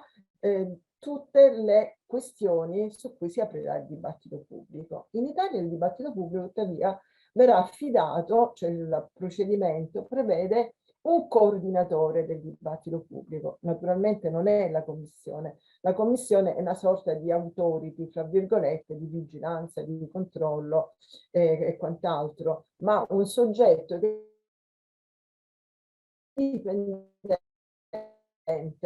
rispetto alla stazione appaltante o all'amministrazione aggiudicatrice che dovrà individuarlo, dovrà appunto fare un progetto che presenterà di dibattito pubblico, che presenterà alla commissione e concordato, valutato un attimo, e poi sarà lui che autonomamente proseguirà. Le risorse per la realizzazione del dibattito pubblico sono a carico della stazione appaltante e quindi devono essere individuate nell'ambito del budget dell'opera appunto che è sottoposta. Quindi fino ad oggi, adesso stiamo aspettando la nomina di questi coordinatori, sui quali francamente qualcosa qui va fatta immediatamente. Perché?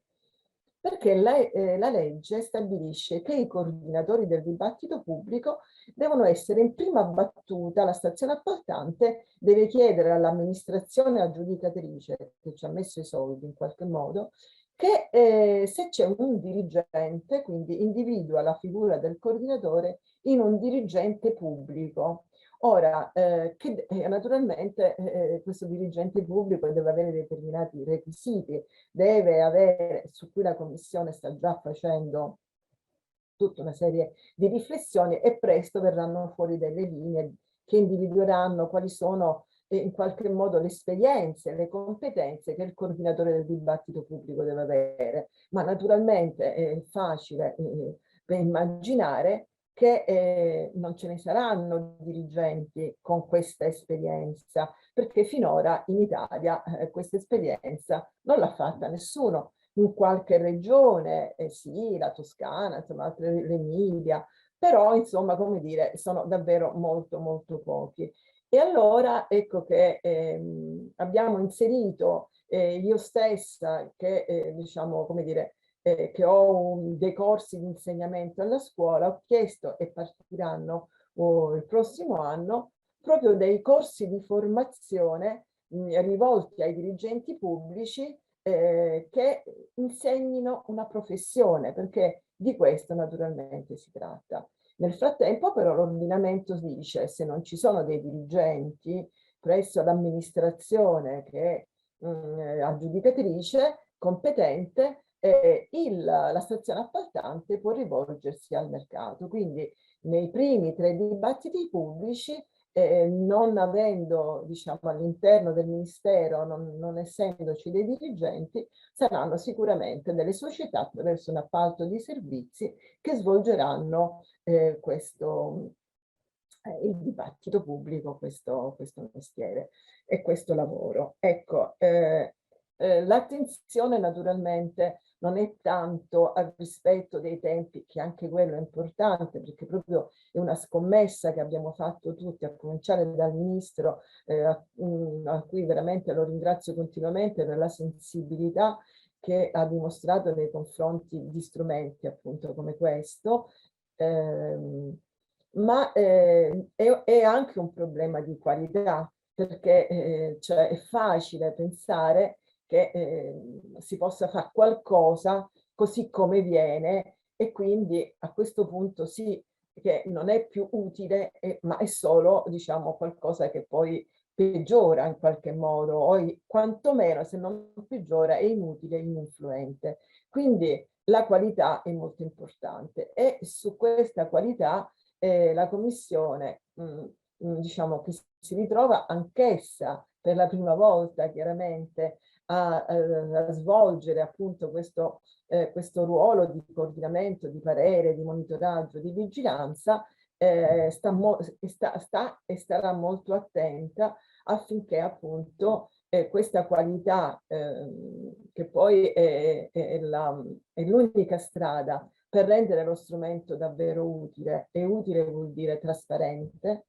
cioè mettere trasparenza in un settore dove ancora c'è molta opacità, e quindi ricordando ancora per un momento l'Europa, quelle regole di correttezza morale, no? Che poi diciamo quando sono molto gravi portano alla corruzione, ma sono gravi anche se restano in una deviazione delle regole morali.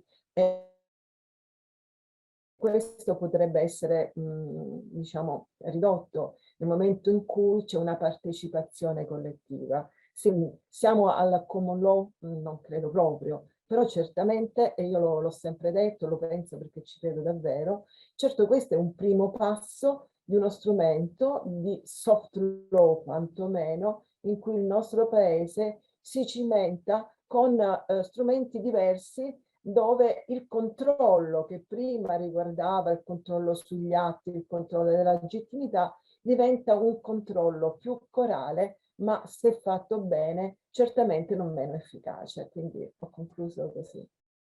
Grazie mille Caterina Cittadino per averci raccontato un po' di più la commissione, il lavoro della commissione, del dibattito pubblico. Sicuramente ha destato molto interesse nei partecipanti, e molti partecipanti hanno anche condiviso un po' di risorse che credo saranno utili anche per il lavoro che sta intraprendendo lei con la Commissione nazionale. Seguiremo con curiosità, ma anche appunto con interesse da operatori del settore quello che succederà. Ci sembra di capire che appunto sia più un lavoro sulla partecipazione che la deliberazione, ma sono tutti elementi dello stesso ampio spettro che portano a un empowerment dei cittadini e verso la trasparenza appunto dell'operato e della pubblica amministrazione. Io chiedo a tutti gli ospiti di dare appunto un'occhiata alle domande e alle risposte, perché il tempo è ristretto, come ha fatto Alessandro Bellantoni, ha risposto direttamente, grazie mille, nello strumento, per poter dare una risposta più puntuale. Se avremo un po' di tempo poi faremo una carrellata delle domande che non hanno ancora trovato risposta nel momento finale. Grazie ancora Caterina Cittadino. Io invece passo la parola adesso ad Enza Cristoforo della Direzione Generale Istruzione, Università, Ricerca, Innovazione e Semplificazione di Regione Lombardia, collega efficiente e fantastica del nostro lavoro nel progetto Transform, che ci racconterà un po' la nostra piccola esperienza iniziata ma che proseguirà di deliberazione e partecipazione al decision making nel contesto del territorio lombardo. Grazie mille Enza per aver accettato il nostro invito e per raccontarci un po' il nostro lavoro lombardo di Transform. Grazie a voi per l'opportunità di raccontare appunto la nostra esperienza attualmente in corso in quello che è il progetto Transform, di cui appunto Angela vi ha già accennato sia nella parte introduttiva che adesso appunto richiamando. Noi come Regione Lombardia diciamo che è da diverso tempo che cerchiamo di approcciare e di rendere nostro, diciamo, scusate, ma le slide hanno ecco, mi fermo qui un attimo, scusate.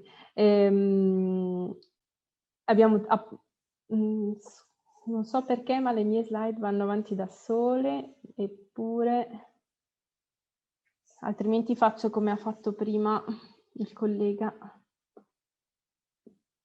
Sì, purtroppo Zoom ogni tanto ha dei problemi. Sì, me le manda avanti da solo, mi dispiace molto, spero... Comunque sono visibili anche così. Ok, perfetto.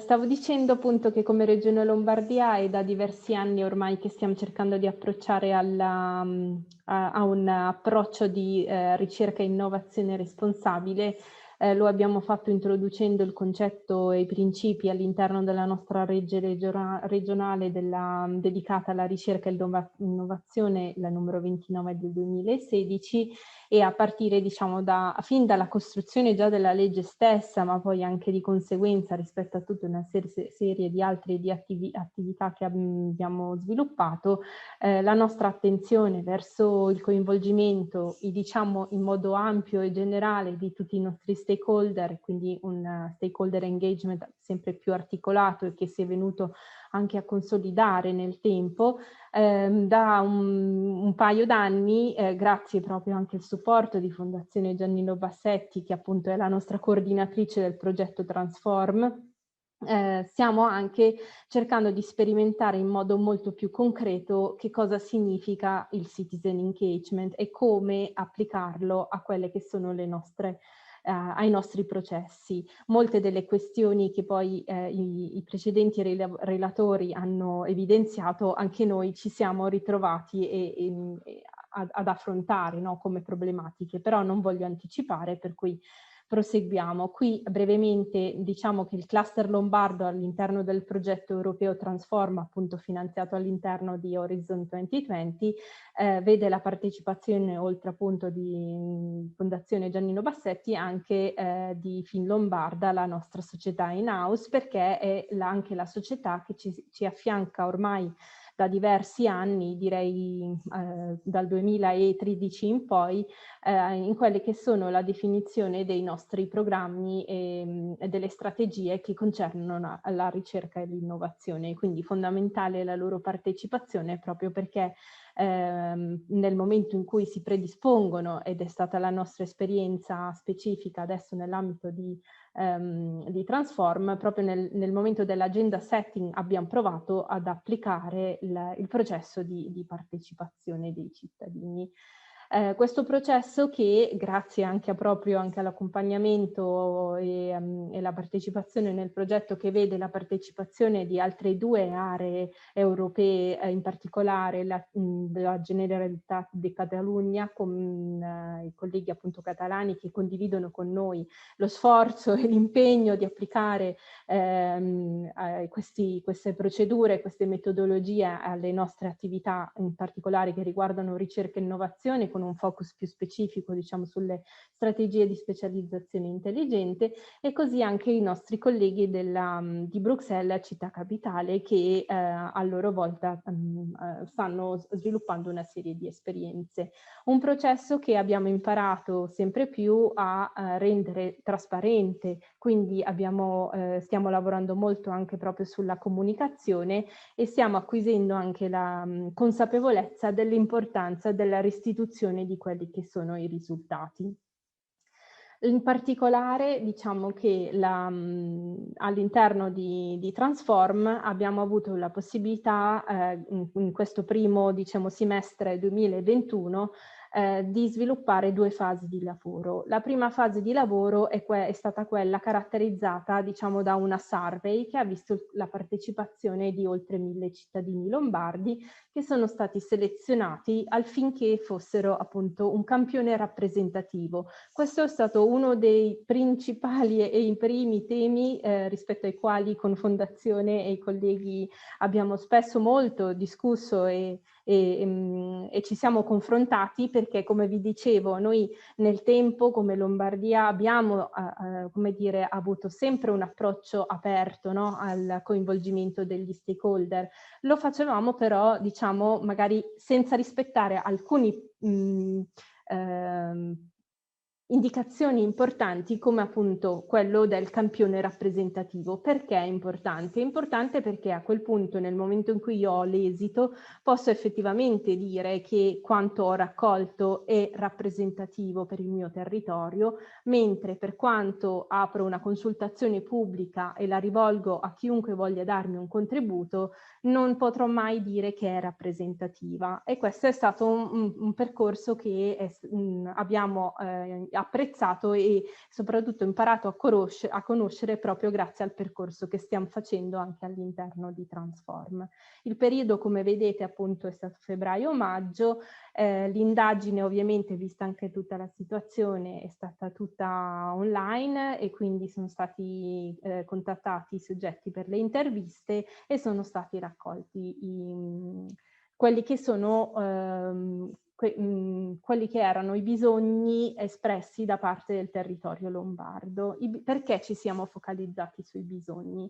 Perché tra gli strumenti, diciamo, in corso di definizione da parte di Regione Lombardia nell'arco di quest'anno, oltre che, diciamo, la prima fase di attuazione della strategia S3, c'era anche la predisposizione di un ulteriore strumento di programmazione, che è il programma strategico triennale per la ricerca, l'innovazione e il trasferimento tecnologico. È uno strumento introdotto sempre dalla legge regionale che vi citavo prima e che si basa proprio sui principi, tant'è che mette la persona al centro, cerca di focalizzare su quelli che sono i bisogni delle persone e che nell'ambito dei vari ecosistemi identificati in questo programma dà evidenza su come appunto l'ecosistema nel suo complesso cerca di dare risposta a questi bisogni, tenendo anche conto di quello che è stato il periodo proprio di pandemia, diciamo il lockdown che ci ha caratterizzato nell'arco del 2020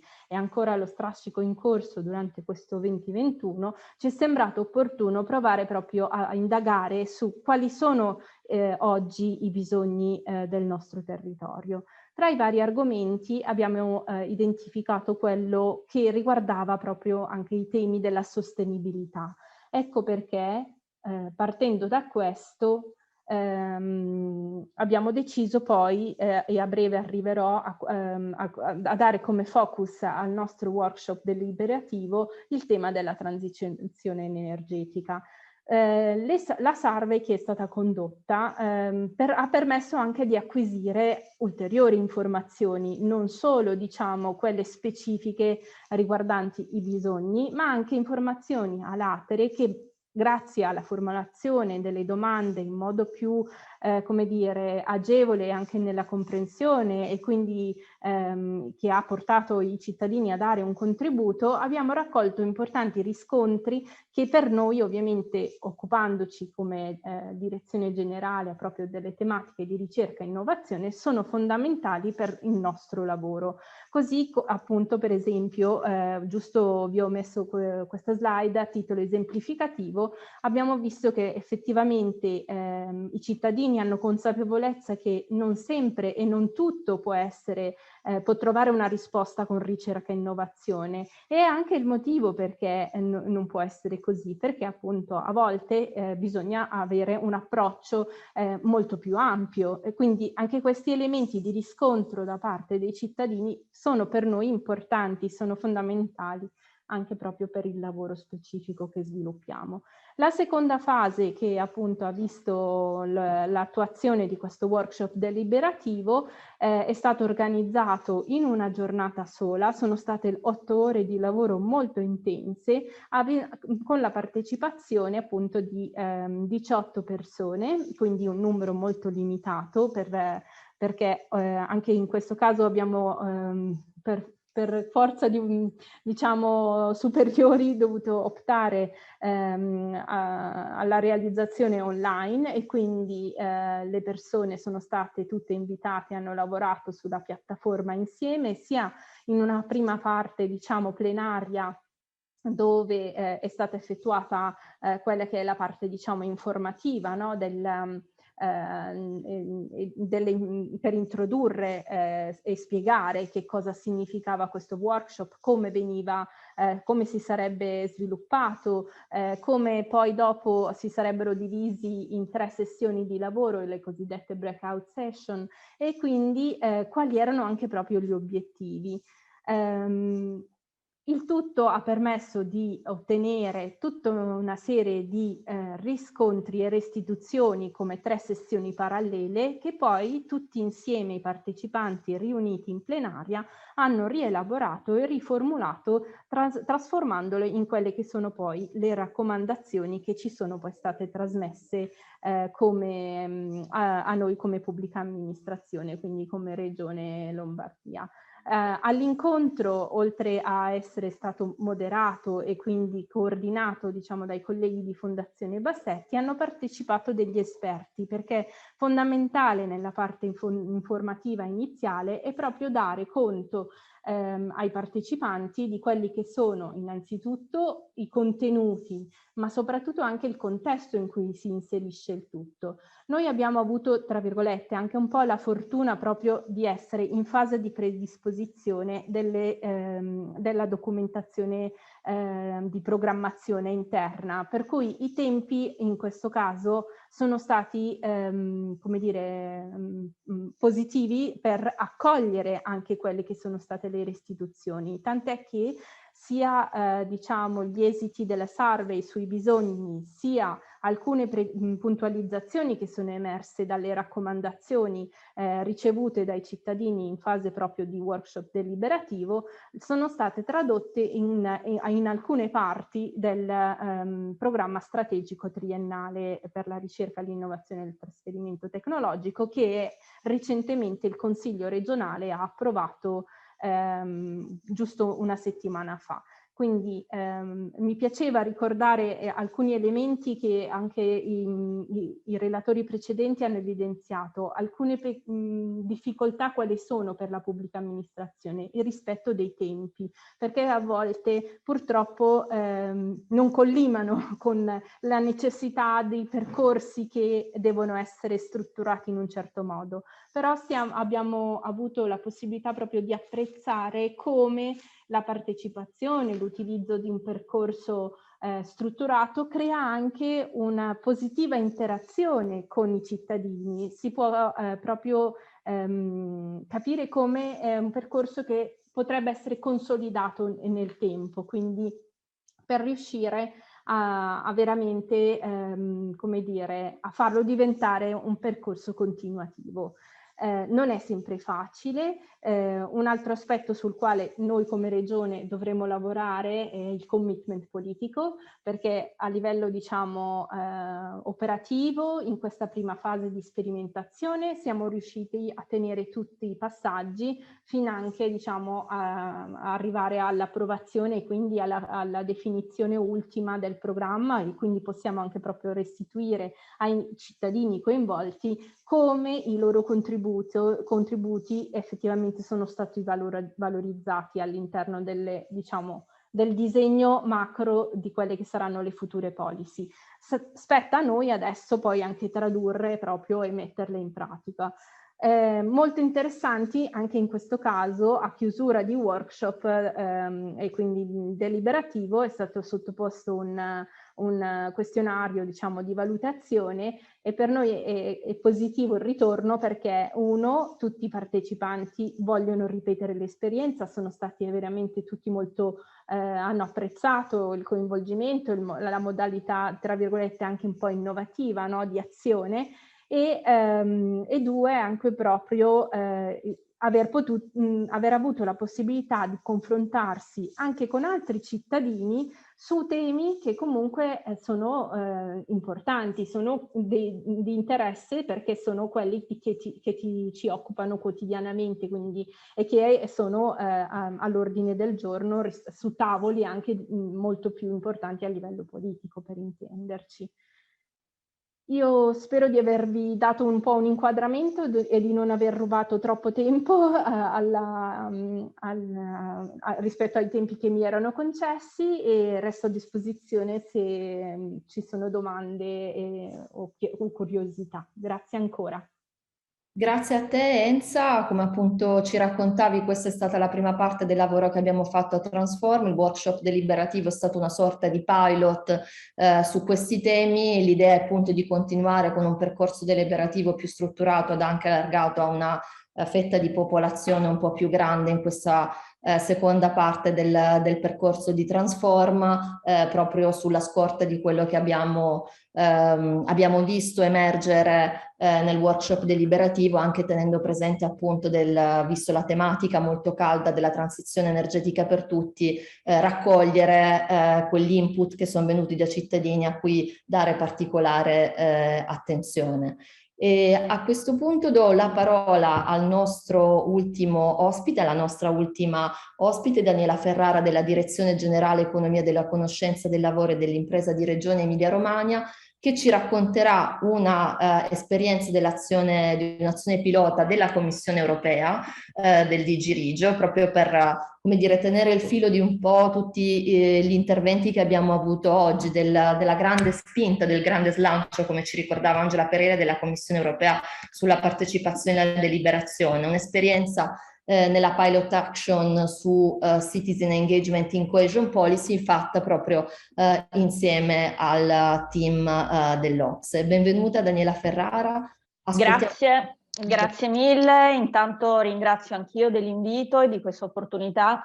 Ho sentito delle cose molto molto interessanti e sono davvero contenta comunque di di essere stata presente e di condividere con voi questa esperienza che abbiamo fatto, che stiamo ultimando proprio adesso, che abbiamo fatto con Ocse grazie alla Commissione Europea e che ci ha, come dire, avviato in una direzione su cui vogliamo ancora lavorare, su cui vogliamo insistere. Abbiamo avuto un grande riscontro anche a livello territoriale rispetto al lavoro fatto, quindi sicuramente è un tema che proprio adesso che ci stiamo cimentando, diciamo, con la nuova programmazione, con la programmazione 21-27, è un tema assolutamente rilevante. Io mi scuso, ma non riesco attraverso questa modalità Zoom a condividere le slide direttamente, quindi chiedo il supporto di Angela o delle sue colleghe per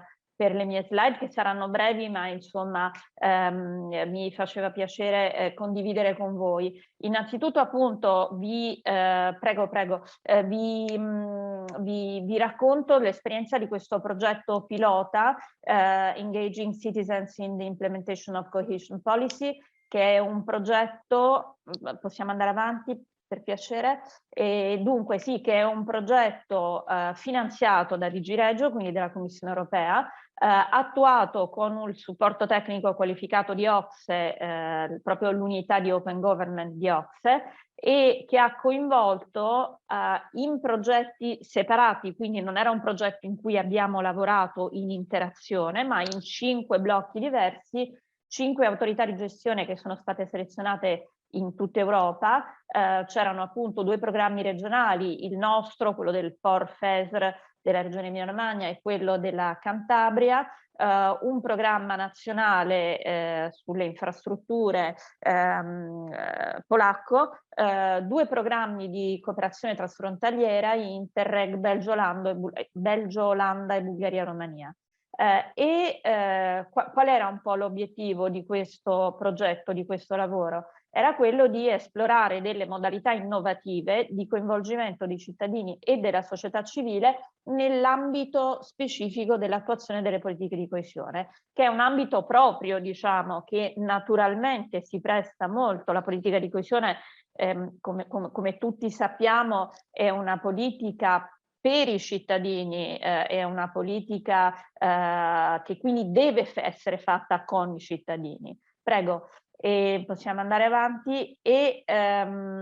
Perché è stato importante per noi, diciamo che è stato il progetto giusto al momento giusto, per una serie di motivi. Quindi perché ci interessa, perché abbiamo lavorato, perché abbiamo aderito a questo progetto.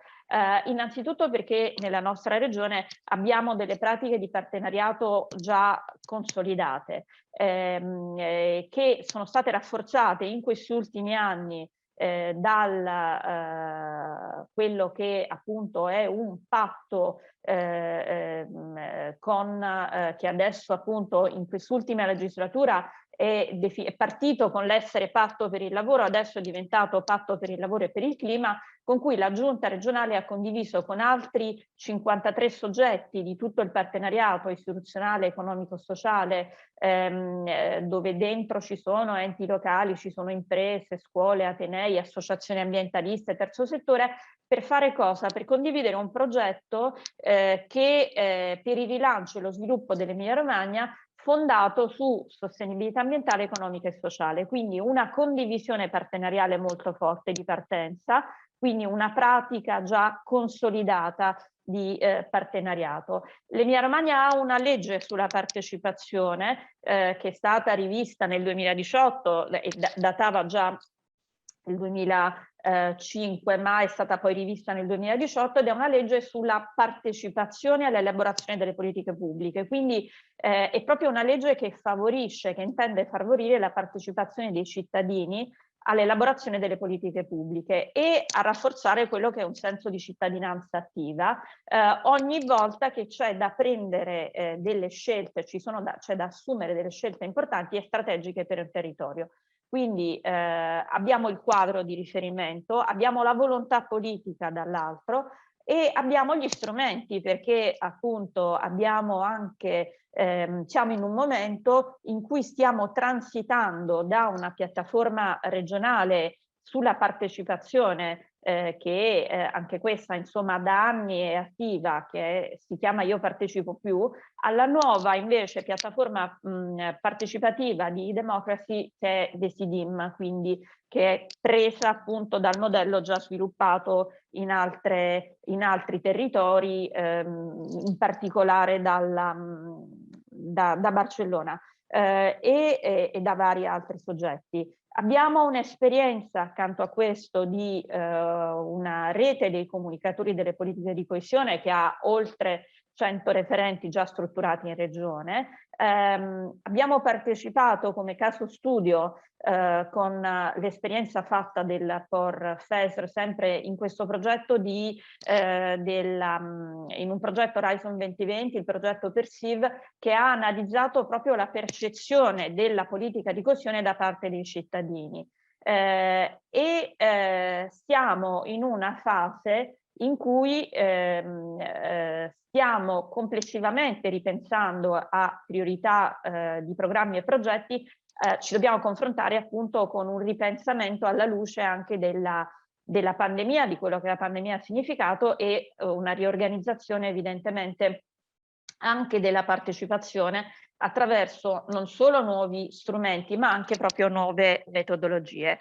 E non da ultimo, ma proprio a fare da, come dire, cornice complessiva di tutto questo, è che siamo in la nuova stagione delle politiche di coesione 21-27, stiamo predisponendo i nuovi programmi regionali, abbiamo lavorato alla strategia di specializzazione intelligente e c'è poi il grande appunto lavoro di integrazione con le risorse del PNRR.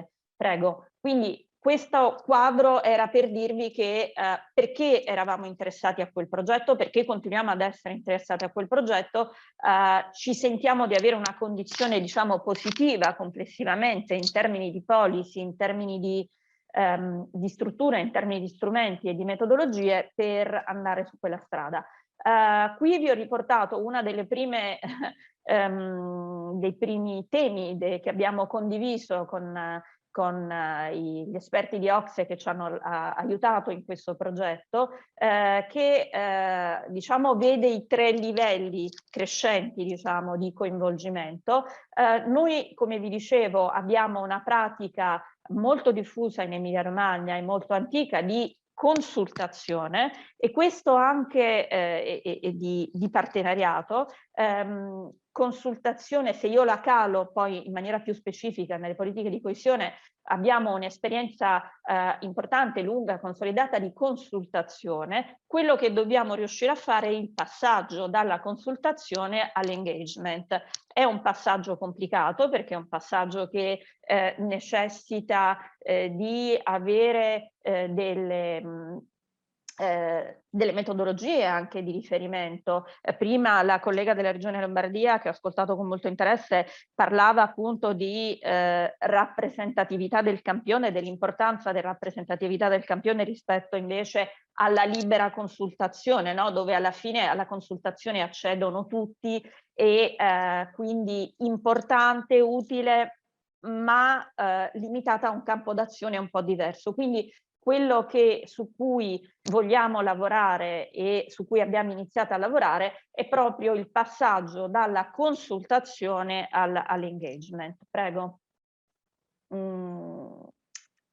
E l'occasione, diciamo, ce l'ha data soprattutto la revisione delle politiche di coesione 21-27, che ha previsto proprio un obiettivo di policy ad hoc, l'obiettivo di policy 5, un'Europa più vicina ai cittadini. Quindi che prevede proprio un ruolo, un coinvolgimento importante dei cittadini nella definizione di strategie territoriali di sviluppo. Quindi noi abbiamo deciso di focalizzare il progetto pilota proprio sul supporto alle strategie territoriali di sviluppo sostenibile per le aree urbane e per le aree interne, che sono delle strategie che sono richieste dai regolamenti, quindi ci siamo inseriti in uno strumento che comunque aveva un'urgenza, ha una sua urgenza di sviluppo, e nel punto in particolare in cui viene richiesto che queste strategie coinvolgano i partner nella preparazione e nell'attuazione delle strategie stesse. Prego. Che cosa abbiamo fatto all'interno di questo progetto pilota? Due azioni importanti, oltre che a cui si è affiancata una condivisione continua di scambi di idee, di conoscenza evidentemente con il gruppo di OCSE che ci ha seguito e che devo dire è stato veramente l'anima anche di questo progetto e che ringrazio ancora. Abbiamo fatto due cose, due azioni principali. La prima è stata quella di un workshop in 2 giornate sulla Citizen Participation in Preparing Local Territorial Development Strategies, dove abbiamo avuto circa 40 partecipanti dell'autorità di gestione, quindi staff dell'autorità di gestione, strutture di coordinamento trasversali della nostra regione, ma poi anche, e questa cosa più importante, i referenti territoriali, quindi i comuni e i rappresentanti di aree interne, che erano i soggetti che poi saranno chiamati a predisporre queste strategie di sviluppo territoriale. E che cosa abbiamo fatto in questo workshop? Da un lato c'è stato proprio un rafforzamento della conoscenza, cioè ci è stato fornito un quadro dei differenti approcci alla partecipazione dei cittadini e delle migliori pratiche sviluppate a livello europeo e mondiale. Quindi ci sono stati presentati dei casi. L'Ocse appunto ha cercato di sviluppare all'interno di questi workshop proprio di dare una cornice anche proprio, come posso dire, teorica, ma necessaria anche a inquadrare i processi appunto i democracy, i processi di partecipazione dei cittadini. Che è stata molto utile, diciamo, anche ad avere un quadro di riferimento. E poi l'altro ambito, diciamo, di approfondimento all'interno del workshop è stata quella della condivisione di un processo di designing di processi innovativi di partecipazione da applicare poi nei territori delle città e delle aree interne che si devono cimentare in queste strategie di sviluppo territoriale. L'altra azione importante che abbiamo sviluppato all'interno del progetto è stata quella della predisposizione di quello che abbiamo definito Citizen Participation Playbook per la Regione Emilia-Romagna, che è un tool, uno strumento che verrà distribuito a tutti i soggetti che dovranno essere coinvolti nella predisposizione di queste strategie e che aiuterà le autorità pubbliche ad organizzare proprio la partecipazione dei cittadini. all'interno proprio di queste strategie. Prego, possiamo andare alla prossima. Come vogliamo proseguire? Come proseguiremo? Allora, come vedete qui è come proseguiremo. C'è una parte di questo proseguiremo che è certa e c'è una parte di quello che ci piacerebbe fare. La parte certa è quella più in chiaro, quindi sicuramente noi diffonderemo questo importante ed interessante lavoro, il Citizen Participation Playbook, ai soggetti incaricati di predisporre le strategie di sviluppo territoriale. Ne discuteremo con loro, probabilmente organizzeremo una giornata anche informativa sull'esito, sull'output di questo progetto, e lo dissemineremo anche attraverso canali di comunicazione regionali ma anche nazionali, quindi attraverso le reti di cui facciamo parte come autorità di gestione del FESR, per appunto diffondere, diciamo, la conoscenza rispetto a questo strumento di cui insomma abbiamo che è stato sviluppato, è vero, per la Regione Emilia-Romagna con questo focus particolare, ma che ha, diciamo, tutta una parte che potrebbe essere assolutamente utilissima da condividere anche per altre esperienze. Quello che ho lasciato un po' in grigio e che ci piacerebbe fare, su cui stiamo lavorando, è quello di proseguire le attività di collaborazione con OCSE per diciamo dare seguito al progetto pilota già sostenuto da DigiRegio con l'accompagnamento e il supporto in un paio di territori, proprio accompagnando i territori stessi all'attuazione di questi strumenti di partecipazione nella definizione delle strategie. Quindi l'idea è quella di provare a mettere in piedi un progetto pilota che vada in due direzioni: da un lato quella di individuare una delle 14 città che dovranno sviluppare queste strategie di sviluppo urbano sostenibile, e dall'altra uno dei referenti che dovranno sviluppare, dei territori che dovranno sviluppare la strategia sulle aree interne, e lavorare con loro proprio alla attuazione della partecipazione, quindi accompagnarli proprio nell'impostazione ma anche poi nella realizzazione di queste iniziative di partecipazione. E dall'altro ci piacerebbe lavorare, e in questo diciamo probabilmente l'esperienza che ha già fatto la Regione Lombardia ci potrebbe essere molto utile, sul piano di coinvolgimento degli stakeholders nell'attuazione della strategia di specializzazione intelligente che abbiamo previsto all'interno della strategia e che su cui adesso dobbiamo iniziare a lavorare. Sappiamo che appunto la ricerca e l'innovazione è un ambito in cui il tema della partecipazione dei cittadini è un tema molto rilevante ma anche molto complesso da affrontare. Quindi ci piacerebbe appunto andare in questa direzione e stiamo lavorando per trovare una modalità di lavoro che ci consenta appunto di intervenire anche in questo ambito. Questa era un po' molto sinteticamente l'esperienza fatta, e naturalmente anche il lavoro una volta terminato, noi siamo veramente agli sgoccioli anche con il lavoro, siamo alle battute finali. Una volta terminato poi insomma ovviamente potrà essere disponibile anche per tutti questo playbook, e spero appunto di avere in qualche modo opportunità e modalità di confrontarci poi in maniera un po' più operativa anche su questo progetto. Grazie intanto.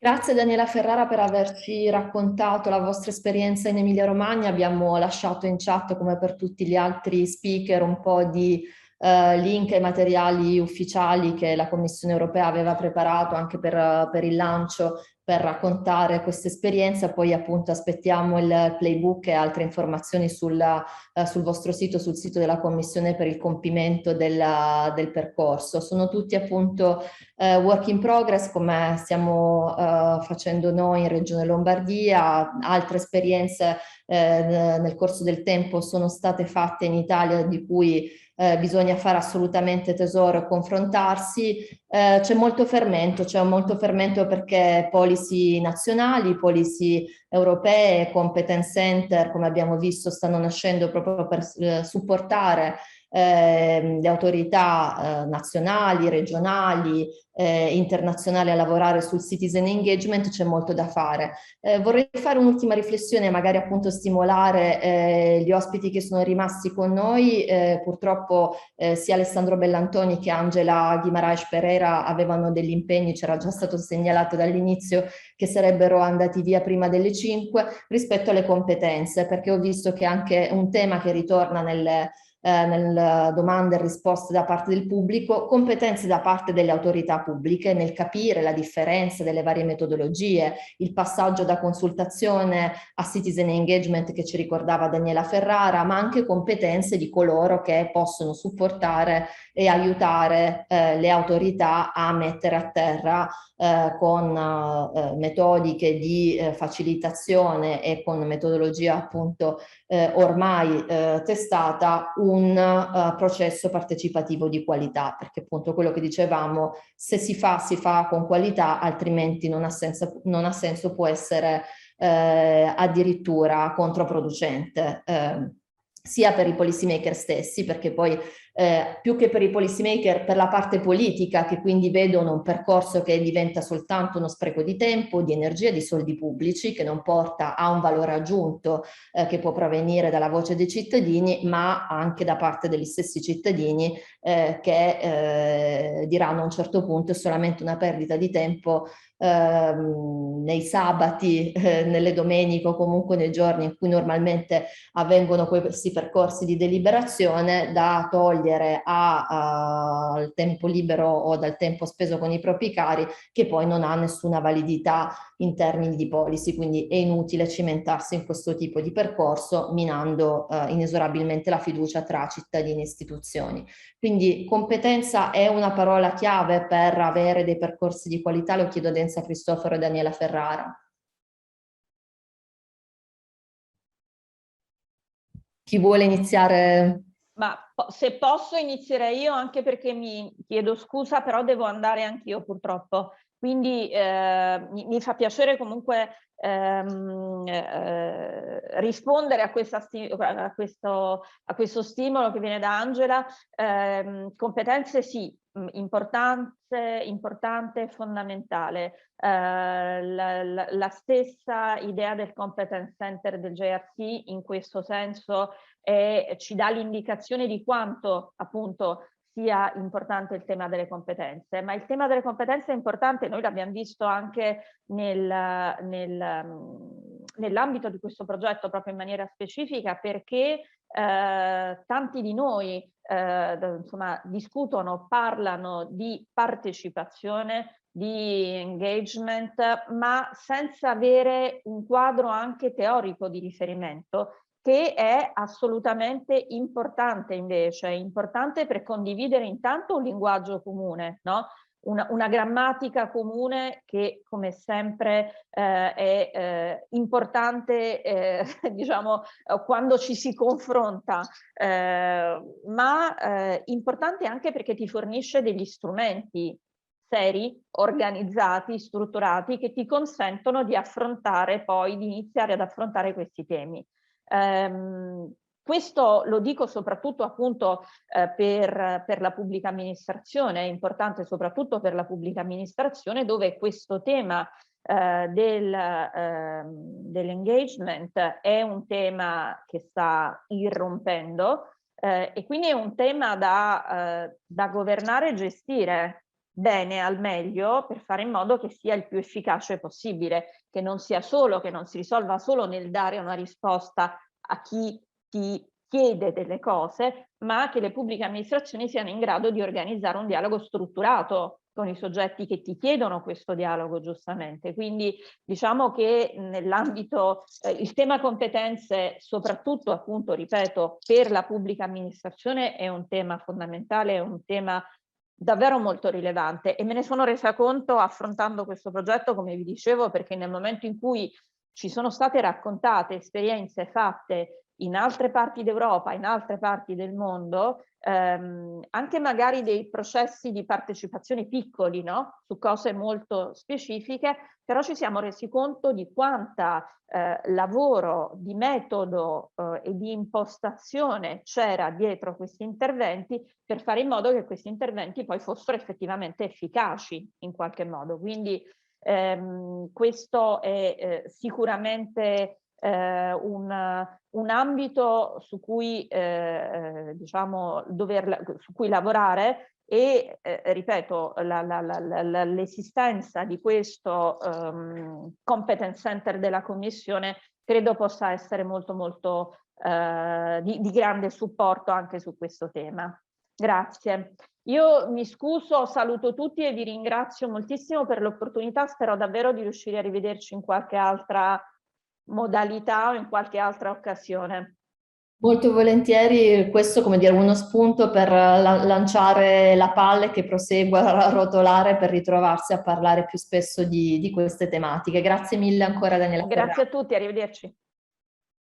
Enza, uno spunto finale, un commento finale? Sono pienamente ovviamente d'accordo con quanto ha detto la collega Emiliana. Credo che le competenze siano fondamentali, e soprattutto per noi in pubblica amministrazione, nelle varie fasi, perché le tipologie di competenze che sono poi necessarie, no, a gestire il tutto sono veramente tante. Oppure forse valutare come approcciare, tenendo conto che magari tutto non può fare la pubblica amministrazione da sola, quindi capire nelle diverse fasi dove è più opportuno, e però come bisogna, tra virgolette, essere capaci poi, no, a gestire quei processi. Per cui secondo me sì, è fondamentale, è un tema, credo, questo delle competenze, degli skills, che questo nuovo ciclo di programmazione pervade su tutti i fronti, ma direi che anche su questi aspetti di coinvolgimento, di interazione, di lavoro con i cittadini è più che fondamentale, perché ormai forse col tempo abbiamo acquisito consapevolezza e capacità, tra virgolette, nella gestione dei rapporti, diciamo, con gli stakeholder, quelli che però, diciamo, rappresentano il mondo dell'università, il mondo delle imprese, che quindi hanno già un linguaggio, anche un approccio che forse grazie anche all'interazione che è diventata un po' continuativa, hanno anche un pochino imparato a conoscere noi e ci capiamo, tra virgolette, forse un po' più agevolmente, no? per il lavoro da sviluppare insieme. Diverso è, secondo me, il lavoro con i cittadini, dove sia l'approccio, sia l'attenzione, sia poi anche il come si recepiscono le cose che vengono dette, sicuramente una preparazione apposita ad hoc, che possa essere attraverso, non so, appunto un supporto del Competence Center del GRC, piuttosto che un percorso proprio formativo dedicato alle pubbliche amministrazioni che vogliono approcciare, che vogliono sviluppare ulteriormente questa tipologia di attività al proprio interno, direi che è fondamentale, proprio tenendo anche conto che siamo in un periodo dove il coinvolgimento, l'ascolto dei cittadini comunque diventa di rilievo, no? Di rilievo per n.000 motivi. Assolutamente, grazie mille Enza anche per Grazie a voi. commento. A questo punto siamo andati un po' fuori il tempo e appunto avevamo un'agenda fitta, degli interventi interessanti e molte domande da parte del pubblico. Io ringrazio tutti gli speaker di questo pomeriggio, Alessandro Bellantoni, Caterina Cittadino, Angela Guimaraes Pereira, Enza Cristoforo e Daniela Ferrara, e ovviamente ringrazio tutti voi che avete partecipato, che ci avete dato ulteriori spunti, avete condiviso le vostre esperienze con link che possono essere utilizzabili da tutto e appunto, come dicevo, speriamo che questo sia un appuntamento di raccolta di alcune esperienze non esaustive di tutto quello che è successo, che sta succedendo rispetto al citizen engagement e la deliberazione in Italia, che si possa riuscire a far sistema e a comunicare anche meglio a cittadini e a policy maker queste opportunità di lavoro collettivo nelle decisioni pubbliche. Ricordo il motivo per cui questo pomeriggio c'è stato l'evento, il lancio del report. Il report è disponibile da scaricare sul nostro sito di Open Innovation nella pagina, nello spazio dedicato a Transform, che troverete qui in chat per tutti coloro che appunto volessero utilizzare anche la traduzione italiana del report OECD, che chiaramente trovate sui canali dell'Ocse. Grazie mille a tutti, buon proseguimento e speriamo di ritrovarci presto. Buon pomeriggio.